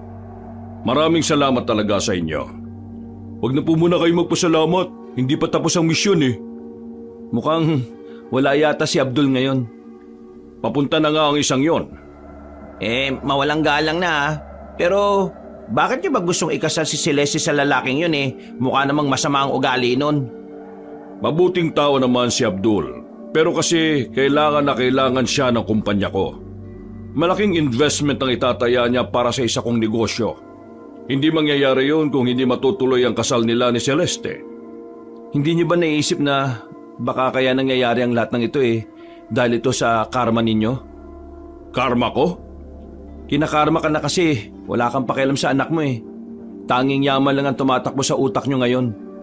Baka nga kaya nyo pinapahanap sa amin si Celeste dahil wala ka naman talagang pakialam sa kanya Ang iniisip nyo lang yung kasal at investment. Don Teves, hindi kami mga taong nangungunsinti ng mga mali. Kung inaasahan mong makakarinig ka ng suporta mula sa amin, mali ka ron. Hindi namin gustong manghimasok. Naawa lang kami sa anak nyo Hindi namin inakala na may mga magulang na kayang ibenta ang anak para sa kayamanan. Sa mga sinabi kong yon, Kabanong, nanlaki ang mga mata ni Don Teves. Hindi niya kasi inaasahan na makakatikim siya ng mga salita sa akin. Akala namin ay magagalit siya, pero napaupo lang siya sa sofa at sandaling napayuko. Bumuntong hininga siya at baka sa mukha niya ang konsensya. Naintindihan ko kung magagalit kayo sa akin, pero try to reflect sa mga bagay na ginagawa niyo. Ikaw at ikaw lang din ang dahilan kung bakit nangyayari ang lahat ng ito eh. Paano? Kailangan na namin magpahinga. Babalik na lang kami mamaya rito pag gising namin. Tumango na lang si Don Teves. Paglabas namin ng mansyon, tawa ng tawa ang dalawa. Hindi kasi nila'y nakala na sosoplahin ko ang isa sa pinakamayamang tao sa Antique. Umuwi na lang kami sa tinutuluyan namin at saka nagpahinga. Paggising namin, dito na nagsimula ang kilabot na mararamdaman ng buong lugar, pati na rin ng buong Antique. Randy, gising! Ha? Bakit ba? Anong oras na ba? Pagtingin ko sa labas ay madilim na ang paligid. Hindi ko na namalaya na magdamag na pala akong natutulog. Inabot na ako ng gabi. May nabalitaan kami, pre. Nilusob na ng aswang ang sityo ng mga albularyo na hindi naman sobrang layo rito. Ha? Ano? Nagulat din kami kanina nang marinig namin yung sa residenteng nakausap namin. Randy, tingin ko, nakabuo na ng grupo yung matandang aswang. Hindi na mga normal na tao mga alipores niya, kundi mga aswang na rin. At base sa kwento ng mga nakakita, mababangis na aswang ang lumusob sa mga albularyo. Hindi kagaya ng mga aswang na karaniwan nating napapatay sa mga nakaraang misyon. Kumusta ang mga albularyo? Sa 7 albularyo na naninirahan sa baryo na yon, isa lang ang nakaligtas. Critical pa lagay. Mukhang iniisa-isa na nilang lahat ng taong alam nilang makakaabala lang sa kanila. Baka tayo nang susunod. Alam na ba ito ni Don Teves? Nasabi na namin kanina. Nagpatawag na siya ng mga tauhan na poprotekta dito sa mansyon. Malalim na paghinga lang ang nagawa ko noon, Kabanong.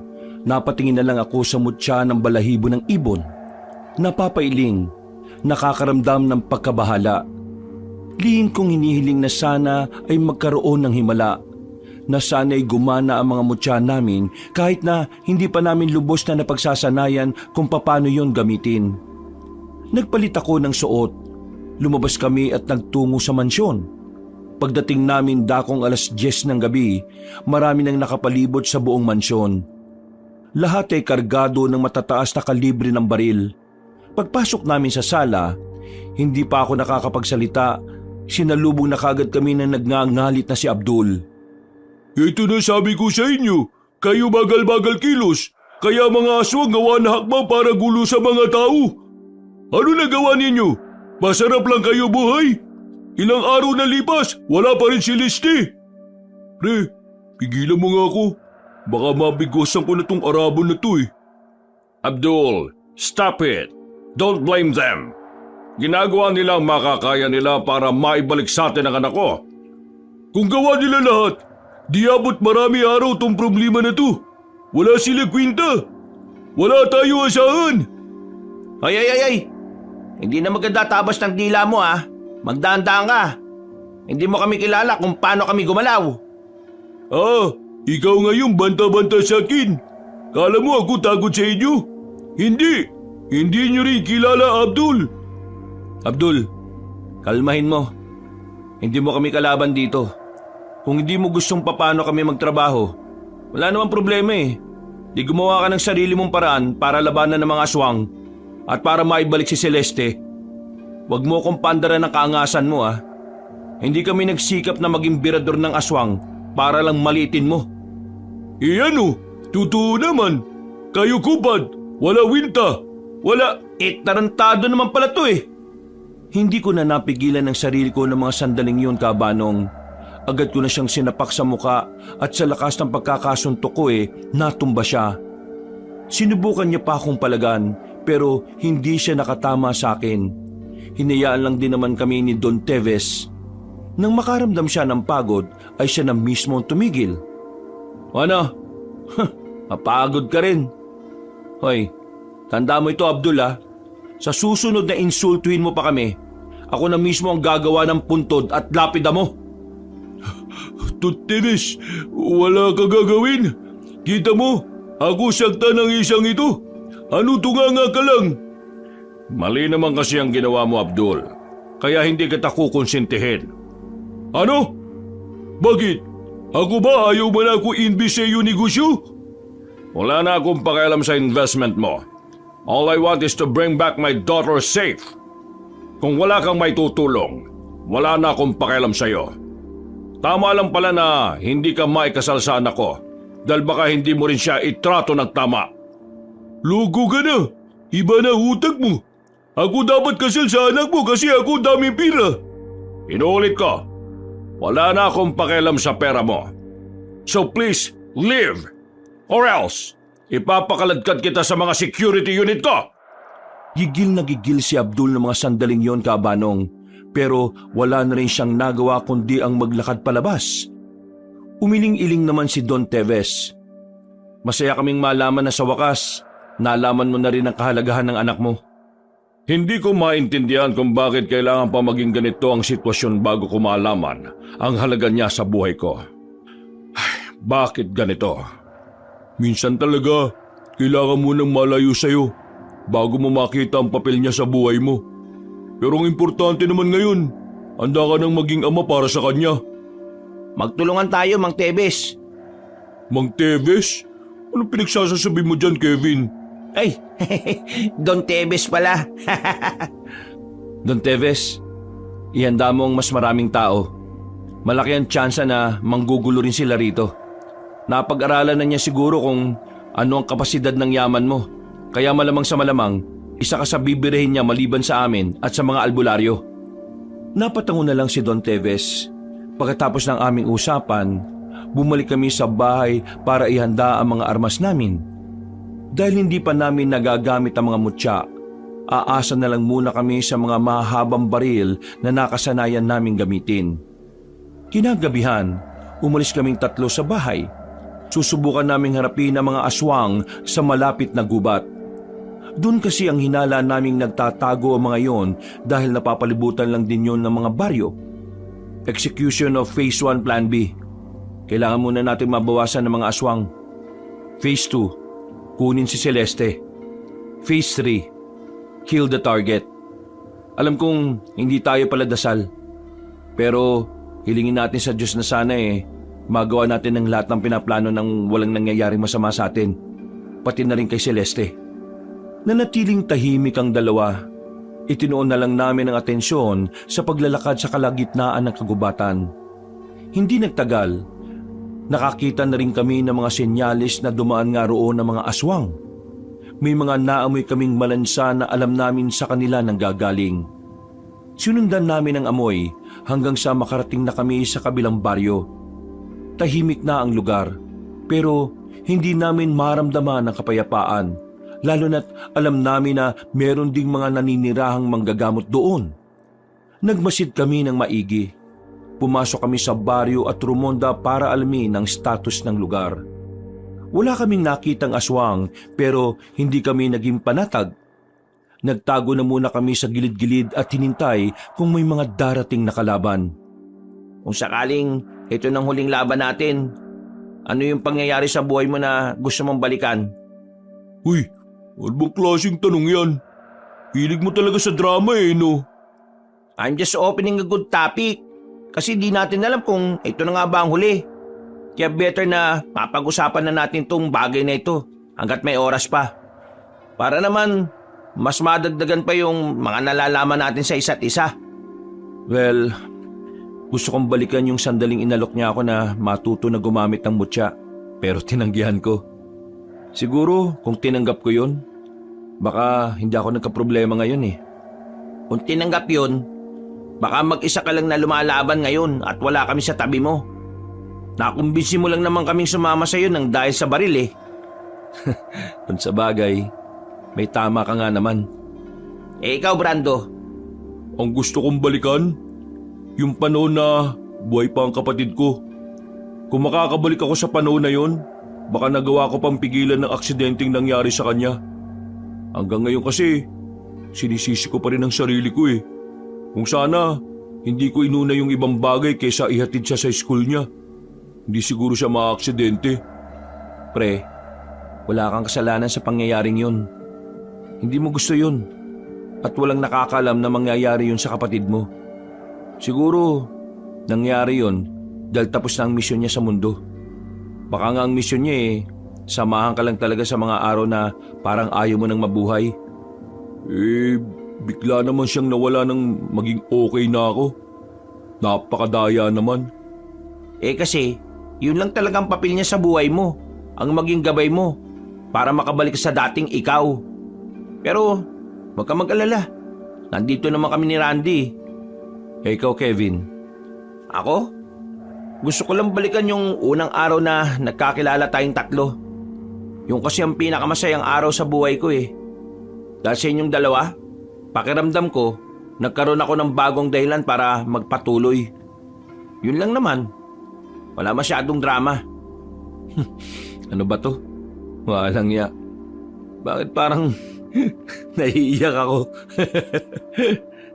Buwisit kasi tong si Kevin Mga iyakin pala kayo Mahihinang nila lang. Ano yun? Ang madramang pag-uusap ay biglang napalitan ng tensyon. Naalarma kami nang maramdamang may mga gumagapang na sa mga bubungan ng bahay. Noong mga sandaling yon, alam naming hinahanap na ang mga aswang kung saan bahay natutulog ang mga albularyo at manggagamot doon. Kaya naman, wala na kaming sinayang na oras. Tumungtong din kami sa mga bubong. Hindi na naming hinintay pa na may masaktan silang mga residente. Agad na rin kaming nagpaulan ng bala.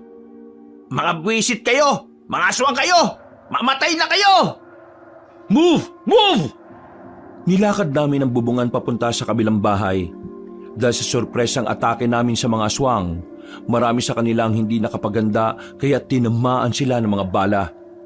Hindi pa tumatagal ng 10 minuto, nalagasan na agad sila ng maraming kasamahan.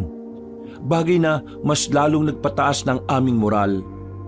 Pakiramdam namin ay umaayon ang sitwasyon sa amin noong mga oras na yon. Naalarma na rin ang mga residente. Agad din naman naming inabisuhan ng mga manggagamot at albularyo ng kanilang baryo na labanan ng mga aswang. Kaya naman, mas lalong naging mahirap para sa mga nilalang na yon na makalamang sa laban. Lumaban na rin kasi ang mga tao, habang kami naman patuloy lang sa pagpapaulan ng bala sa kanila. Natapos ang mga sandali, napatras namin ang mga aswang at walang nasaktan sa hanay ng mga residente. Nasa 15 aswang ang nalagas namin sa kanila, bagay na mas lalong nagpaliyab ng katapangan ng mga tao. Pwedeng bumalik pa sila mamaya, kaya manatili na muna kayo rito hanggang mamayang umaga. Pag alis namin, maging alerto lang kayo palagi Hindi sila titigil hanggat hindi nila napapatay ang mga manggagamot at albularyo rito. Pero huwag kayong mag-alala, babantayan namin kayo hanggang sa wala ng aswang ang manggugulo sa baryong ito. Nagpalakpakan pa ang mga tao, Kabanong, pero natigilan kaming lahat nang marinig na meron pang isang aswang na naiwang buhay. Papatayin na sana siya ng isang albularyo pero pinigilan ko siya. Magagamit namin yan para malaman kung saan naglulungga ang pinuno nila. Kinuha namin ang lalaking aswang. Hita lang naman ang tama niya kaya nasisiguro naming hindi agad siya mamamatay. Pinahirapan namin siya. Pinaramdam namin sa kanya ang impyerno para lang magsalita siya.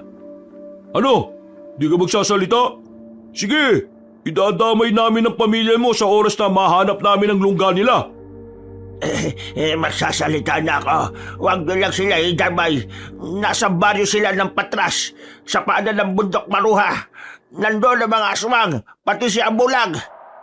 Siguraduhin mo lang na tama ang sinasabi mo Dahil kung hindi... Hindi na natapos ni Kevin ang sasabihin niya nang pagbababarilin na ni Brando ang aswang.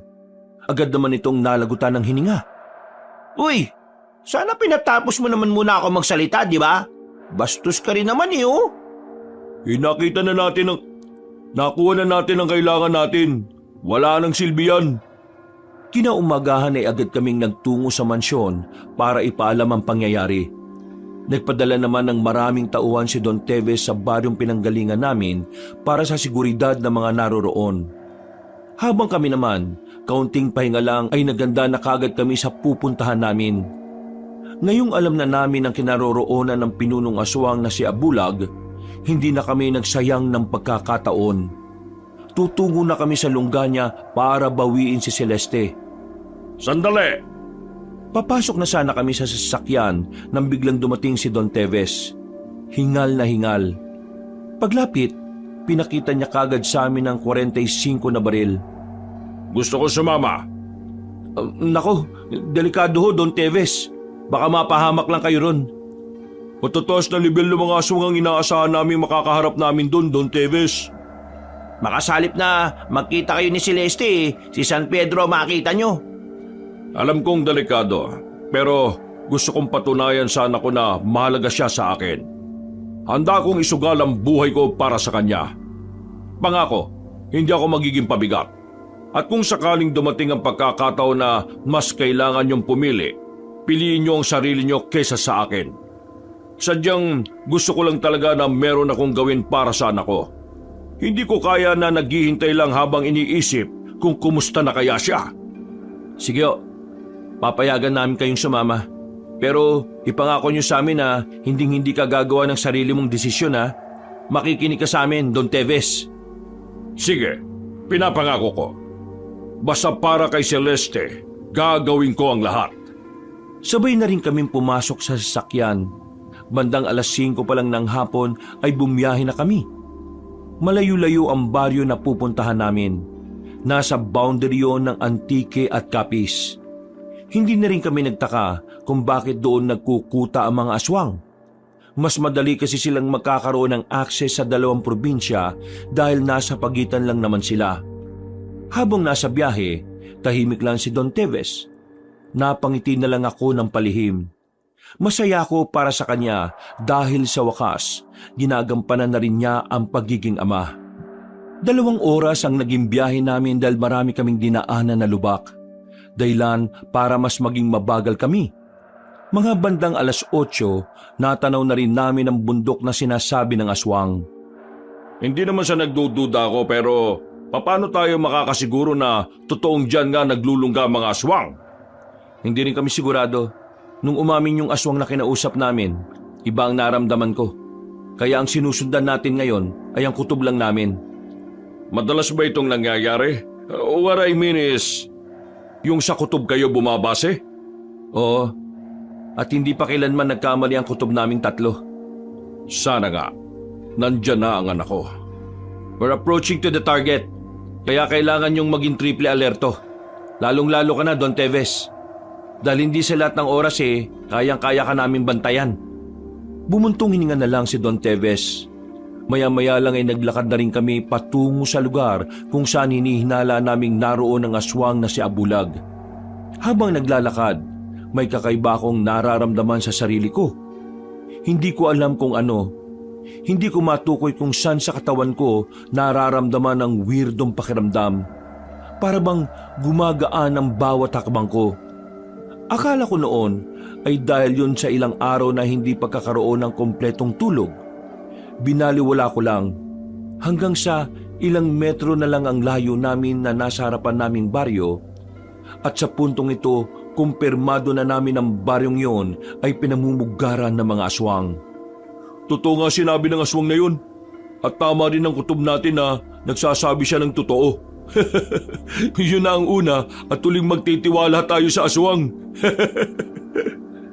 Medyo kakaunti lang sila. Malaki rin siguro yung naitulong ng mga nalagas nating aswang. Kakaunti, pero hindi pa rin tayo dapat maging kampante. Hindi natin alam kung anong mga klaseng aswang ang mga yan. Anong plano? Kailangan mag-ipon-ipon sila sa isang lugar para mas madali natin silang mapatay. Naisip niyo ba ang naisip ko? Mukhang iisa nga tayo ng iniisip. Don Teves, kaya mo bang magsilbing pain? Ha? Pain? Sigurado ka ba? Alalahanin mo, para ito sa anak mo. Napakamot na lamang si Don Teves sa ulo niya. Hindi niya magawang magreklamo. Kaya kahit na natatakot, pumayag siya sa planong naisip namin. Pinaubad namin sa kanya ang damit niya. Nakapantalon na lang siya. Tinanggal namin ang sapatos at ang baril niya. Kailangan niyang magmukhang bitag na nakatakas. Kaya nilagyan namin siya ng tali sa kamay at busal sa bibig. Ganito ang gagawin niyo, Don Teves. Kailangan mo makarating sa harapan ng baryo, sa mismong pugad. magpapanggap kang humihingi ng tulong. Kapag marami-rami na sila, bigla kang dumapa, saka kami papasok. Magiging epektibo ito ano? Hindi naman ako madadali rito. Kung magagawa mo ng maayos ang sinasabi namin, sisikatan ka pa ng araw kinabukasan. Kayang-kaya mo yan, Don Teves. Isipin mo na lang na gagawin mo ito para sa anak mo. Napatango na lang si Don Teves. Nang makabuelo na siya, tinalian na namin ang kamay niya at nilagyan na rin ng busal ang bibig. Naglakad siya palapit sa bungad ng baryo. Agad naman niyang napukaw ang atensyon ng mga aswang. Lumapit ang mga yon. May iba pang parang natutuwa. Nasa isip siguro ng mga aswang na yon na pwede nilang gawing pulutan si Don Teves. Hinintay lang namin na dumami pa ang mga naroroon at nang makita naming umabot na sa 10 ang naroon, dumapa na rin si Don Teves. Kami naman ay agad nang lumabas sa pinagtataguan namin. Pinagbababaril namin sila. Pinaulanan ng bala hanggang sa bumulagta. Nang masiguro ng patay na ang mga yon, ay agad namin binalik ang damit at baril ni Don Teves. Kinalagan na rin namin siya ng tali at busal. Ayos, magaling ang ginawa niyo, Don Teves. Para akong aatakin sa puso, akala nyo ba? Pambihira oh. Pero hindi pa itong tamang oras para maging masaya. Meron pang mga natitira. Here we go again! Engage! Move! Ha? Umabante na kami habang nagpapaulan ng bala sa mga aswang na nagtatangkang makalapit. Noong mga sandaling yon, hindi kami magawang atakihin ng mga nilalang na yon. Maganda kasi ang forma naming apat. Magkakadikit kami. Magkakatalikuran habang umuusad. Mga ilang sandali lang, napansin naming paunti na sila ng paunti. Kaya naman, mas lalo kaming nilakasan ng loob. Hindi nagtagal, naubos na namin ang mga aswang. Search the area! Dito ko! Mabilis kaming nagiwahiwalay para pasukin ang mga kabahayan, pero wala nang naroon. Hindi rin namin nakita si Celeste. Akala namin ay nakatakas na kami, pero nagulat na lang kami nang makita namin sa bungad si Celeste. Nakabusal din ang bibig. Kasama niya si Abulag at ang 2 pang aswang na nakahawak sa kanya. Ang lakas ng loob niyong sirain ang komunidad na ginawa ko. Hindi niyo ba mahal ang buhay ninyo? Bakit ba ayaw niyo na lang manahimik, ha? Kagaya ng sinabi namin sa inyo, mananahimik lang kami kung magagawa mo kaming patayin. Ganun ba? Ngayon sana ang perpektong oras para bumuo ng anak. Pero dahil sa inyo, naabala ang sanang pagtatalik namin ng pinakamamahal kong babae. Kaya naman, pagbabayaran niyo ang ginawa ninyo. Hoy, ikaw, ibalik mo sa akin ang anak ko. Hinayupak ang aswang ka. Ang pangit mo! Ikaw ba ang ama ng babaeng ito? Pwes, maligayang pagkikita. Kaso, magiging ito na ang huling sandali ninyo. Ipapakita ko sa anak mo kung paanong dahan-dahan kang mamamatay. Hindi na nagsayang ng oras sa matandang aswang. Agad na itong nagbago ng anyo. Humaba ang mga kuko nito. Tumulis ang kanyang ilong at tenga. Naging kulay pula ang mga mata at parang nagbago ang kanyang balat. Parang naging makunat o matigas. Sa isang iglap lang, naging halimaw na si Abulag. Siya pa lang ang kauna-unahang aswang na nakita namin na ganoon na magpalit ng anyo. Be ready! Aatake na siya! Dumistansya kami sa isa't isa. Nang makita naming lalapit na ang matandang aswang, sabay-sabay namin siyang pinagbababaril. Pero naggulat kami sa pinakita niyang bilis. Para kaming bumabaril sa hangin. Hindi namin siya magawang tamaan. Kahit na maliwanag sa lugar na yon, ni isang bala ay walang dumampi sa kanya. Hinintay niya lang na maubos sa mga bala namin. Inuna niyang inatake si Brando dahil ito ang may pinakamalaking katawan sa amin. Pinagkakakalmot niya si Brando at pinagsususuntok sa iba't ibang parte ng katawan. Pagkatapos niya roon, sinunod naman niya si Kevin. Nung una, nakikipagpalitan pa ng suntok si Kevin kay Abulag. Pero kalaunan, tumilapon na lang din siya. Hindi normal ang lakas ni Abulag. Hindi siya pangkaraniwang aswang. Doon ko mas naintindihan na talagang sinaunang aswang nga talaga siya ng antike. Binibigyan ko kayo ng pagkakataon na mabuhay. Pero mas pinili nyo ang ganito. Kagayang-kagaya nyo talaga ang master ninyong si Oteng. Wala akong pakialam kahit na ikaw ang mas nakalalamang sa mga oras na ito. Dahil kahit ikamatay pa namin, hindi kami susuko sa'yo. Mabilis siyang nakalapit sa akin, Kabanong. Sinakal niya ako at itinaas sa ere. Ramdam na ramdam ko ang puwersa sa liig ko. Kaunting-kaunti na lang ay makakasilip na ako sa langit nang biglang lumapit si Don Teves. Pinukpok niya ng baril si Abulag. Pero sa kasamaang palad, hindi naman yon umubra. Lalo lang itong nagalit. Kung hindi lang sana nakisama ang tatlong ito, baka itinuring din kitang ama. Pero isa ka rin pangahas na nangangarap na mapatay ako. Hindi mo pag-aari ang anak ko. Ibalik mo siya sa akin. At kung pwede lang ha, huwag mo kong tatawaging ama kasi nakakadiri. Isang matandang aswang na pumatol sa mas bata. Kawawa ka naman. Bulok na yung tutoy mo eh. Inaagnas na yata. Masyado kang madaldal. Dinakma ni Abulag ang kwelyo ni Don Teves at saka hinagis sa pader ng bahay. Sa lakas ng pagkakatama niya, nawalan na ito ng malay. Nagpupumiglas naman si Celeste pero wala rin siyang magawa. Malakas ang dalawang aswang na nakabantay sa kanya. Ngayon, uunahin ko muna kayong tapusin. Ano ba talagang motibo mo? Bakit mo ginagawa ang lahat ng ito? Masyadong malupit ang mga tao sa mga nilalang na naiiba sa kanila. Ang tanging gusto ko lang ay ang sariling lipunan. Lipunan ng mga aswang na kung saan walang taong nabibilang. Mangyayari lang yon kung mananaig ang mga aswang sa lupain na ito. Kailangan mawala ng mga tao at kailangang sumibol na ang mga panibagong henerasyon. Mga aswang na malalakas na kagaya ko o masigit pa. At mangyayari lang din yon kapag nagkaroon na kami ng anak ni Celeste. Siya ang magiging ina ng mga magiging anak ko. Ang mga magiging tagapagmana ng aking dugo. Dahil sa ginagawa mo, tama lang na kinalimutan ka na ni Master Oteng. Ang mga kagaya mo, walang karapatang maturing na kaibigan o kapatid. Salot ka, Abulag! Isa kang malaking salot! Manahimik ka! Dinakma niya ako sa kwelyo. Sinuntok niya ako ng malakas sa sikmura. Ramdam na ramdam ko ang galit niya dahil sa impact ng kanyang suntok. Sumuka na nga ako ng dugo noon pero hindi pa rin siya nakontento. Ilang beses niya rin akong pinagtatatadyakan sa kung saang-saang parte ng katawan ko. Hanggang sa maramdaman ko na lang sa sarili ko na para akong lantang gulay. Maya-maya pa, nakita ko na lang na humaba na ang kuko niya.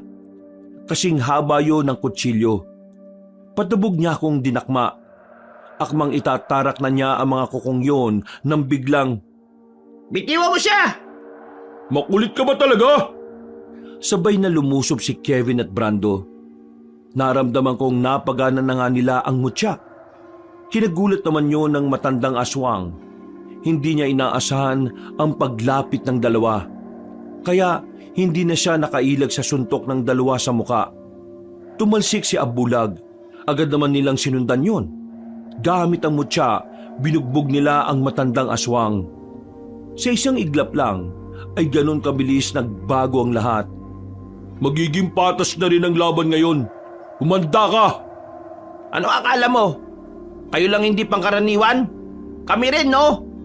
Ngayong napagana na namin ang mutya, magdasal ka na sa diablong sinasamba ninyo. Mutya! Mutya! Mutya! Pesting mutya na yan! Nakakairita! Kahit na kailan, sa gabal! Paano kayo nagkaroon ng ganyan? Binigyan ba kayo ni Oteng bago siya mamatay? Ha? Hindi na yun mahalaga. Ang mahalaga ngayon ay ito na ang gabi ng kamatayan mo. Muling lumusob si Brando at Kevin. Nakipagsabayan na sila kay Abulag. Napangiti na lang ako nang makitang parang kasing bilis na rin nila ang kalaban namin. Ako naman, sinubukan kong bumangon. Pero kapag gumagalaw ako, sumasakit ang lahat ng galos ko sa katawan. Pakiramdam ko ay may mga butong na bali sa akin. Nang nabugbog ng dalawa si Abulag, mapapanatag na sana ako pero Kahit ilang ulit nilang gawin yon, paulit-ulit lang na bumabangon ang aswang na yon. Tumawa ito ng malakas na parang walang nangyayari. Bagay na kinabahala naman ni Brando at Kevin. Anong nakakatuwa? Buwang ka ba? Alam niyo kung anong nakakatawa. Hindi niyo ko magagawang patayin kahit nagamit-gamitin niyo pang ipinagmamalaki niyong mutya. Alam niyo ba ang mutya ay nauubos ang lakas kapag ang gumagamit sa kanila hindi sila kabisado? Halatang halata na wala kayong alam sa mutya. Kusa lang itong naging aktibo dahil sa matindi niyong pangangailangan. Pero hindi pa rin sasapat ang kapangyarihan ng hilaw na mutya para talunin ako. Biglang lumakas si Abulag. Mabilis siyang nilapitan ni Brando. Kinalmot ito ni Abulag at tinamaan sa braso. Sumunod naman ang malakas na suntok. Tumama sa panga na naging dahilan para agad na mawalan ng malay si Brando. Si Kevin naman nagsimula ng mangamba at matakot. Hindi na ito nakagalaw sa kinatatayuan at lumapit sa kanya si Abulag. Akmang itatarak na ni Abulag ang mahahaba nitong kuko nang makarinig kami ng putok ng baril. Nag-ika-ika si Abulag ng tama nito sa balakang pero hindi pa rin yung naging dahilan para mapigilan ito. Gagawin ko ang lahat para mailigtas ang anak ko. Isusugal ko kahit ang buhay ko pa. Pinagbababaril ni Don Teves si Abulag pero nakailag na yon. Naubos ang bala ni Don Teves. Sinimantala na matandang aswang ang pagkakataon. Lumapit agad ito kay Don Teves para tudasin. Noong mga sandaling yon, gustong-gusto kong iligtas si Don Teves pero wala akong magawa. Buong akala ko noon mananatili akong nakadapa doon habang pinagmamasdan ng natatalo ang mga kasama ko.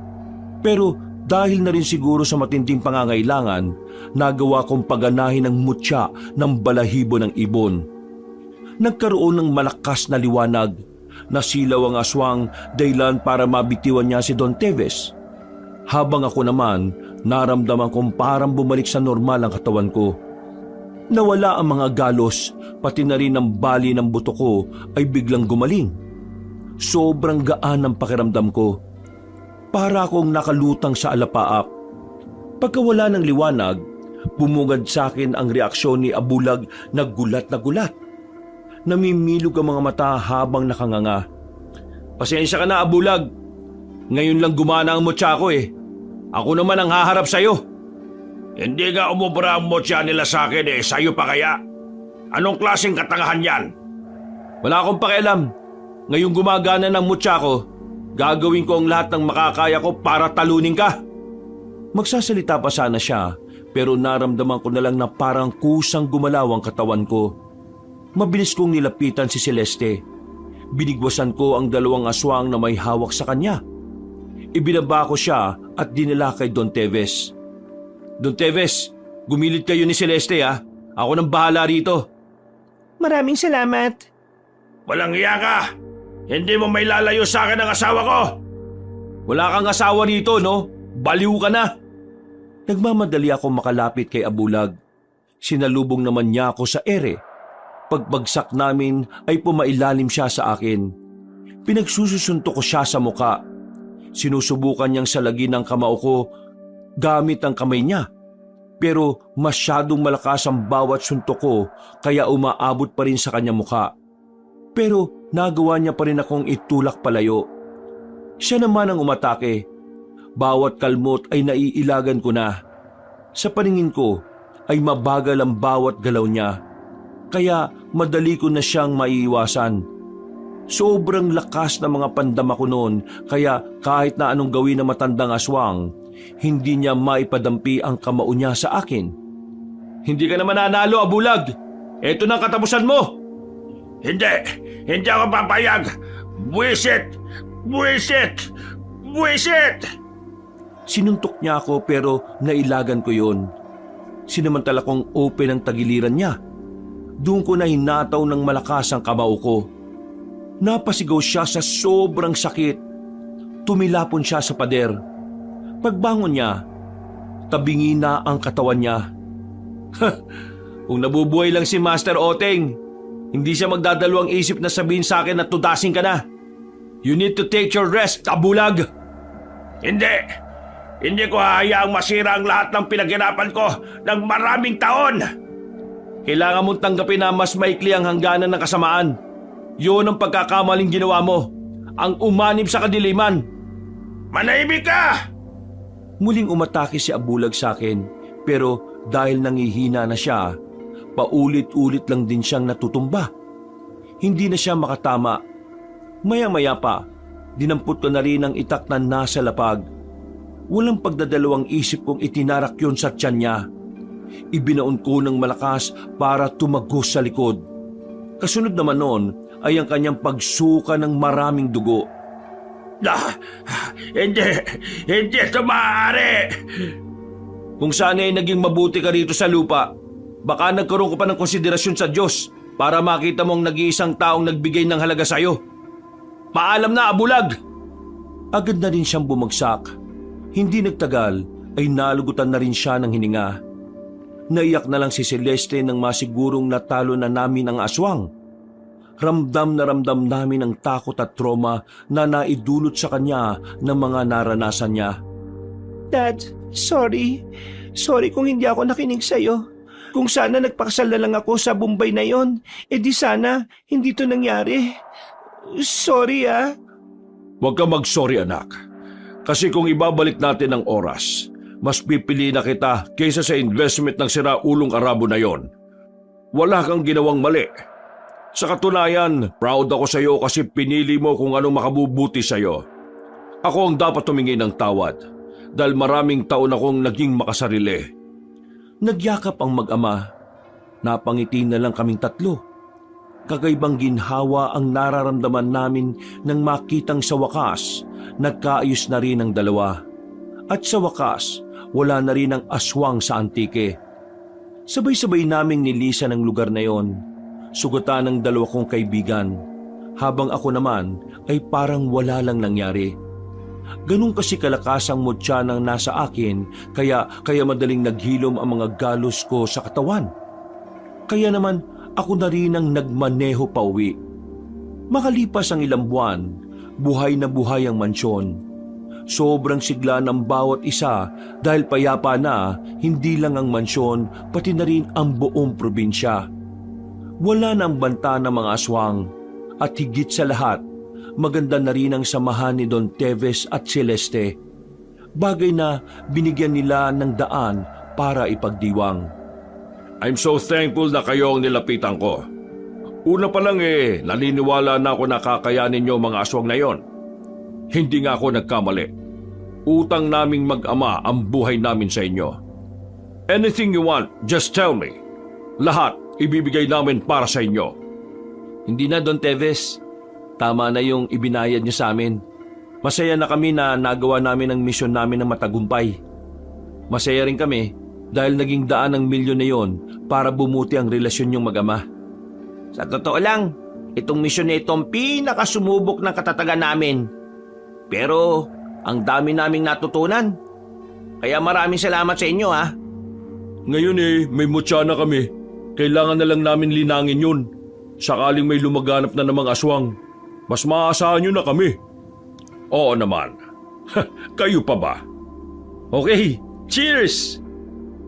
Teka. Mas masarap ang inuman kung may pulutan. Heto, dinakdakan para sa inyo. Maraming salamat po, Aling Tanya. Maraming salamat kasi kung hindi dahil sa'yo, hindi namin malalaman na pwede rin pala kaming gumamit ng mutya. Ay nako, wala yon. Ginawa ko yon kasi ayokong mapahamak ang alaga ko. Salamat po.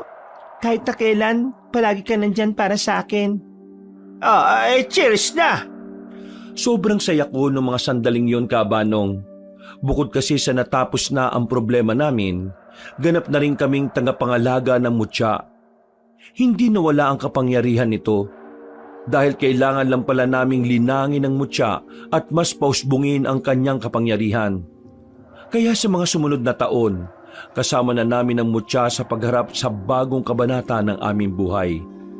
Samantala, sinubukan namin bumalik sa pamilya namin. Kalaunan, natanggap na rin nila kung anong buhay ang gusto naming tahakin. Mula noon, hindi na sila nakialam. Kami naman, pinagpatuloy namin ang pagiging birador. Dahil naniniwala kami na hindi pa nauubos ang mga aswang sa Pilipinas. Hanggang dito na lang, Kabanong. Maraming salamat sa lahat ng sumubaybay at nakaabot hanggang dulo. Sana ay may nakuha kayong aral. Pinagpalang araw sa ating lahat. Wakas,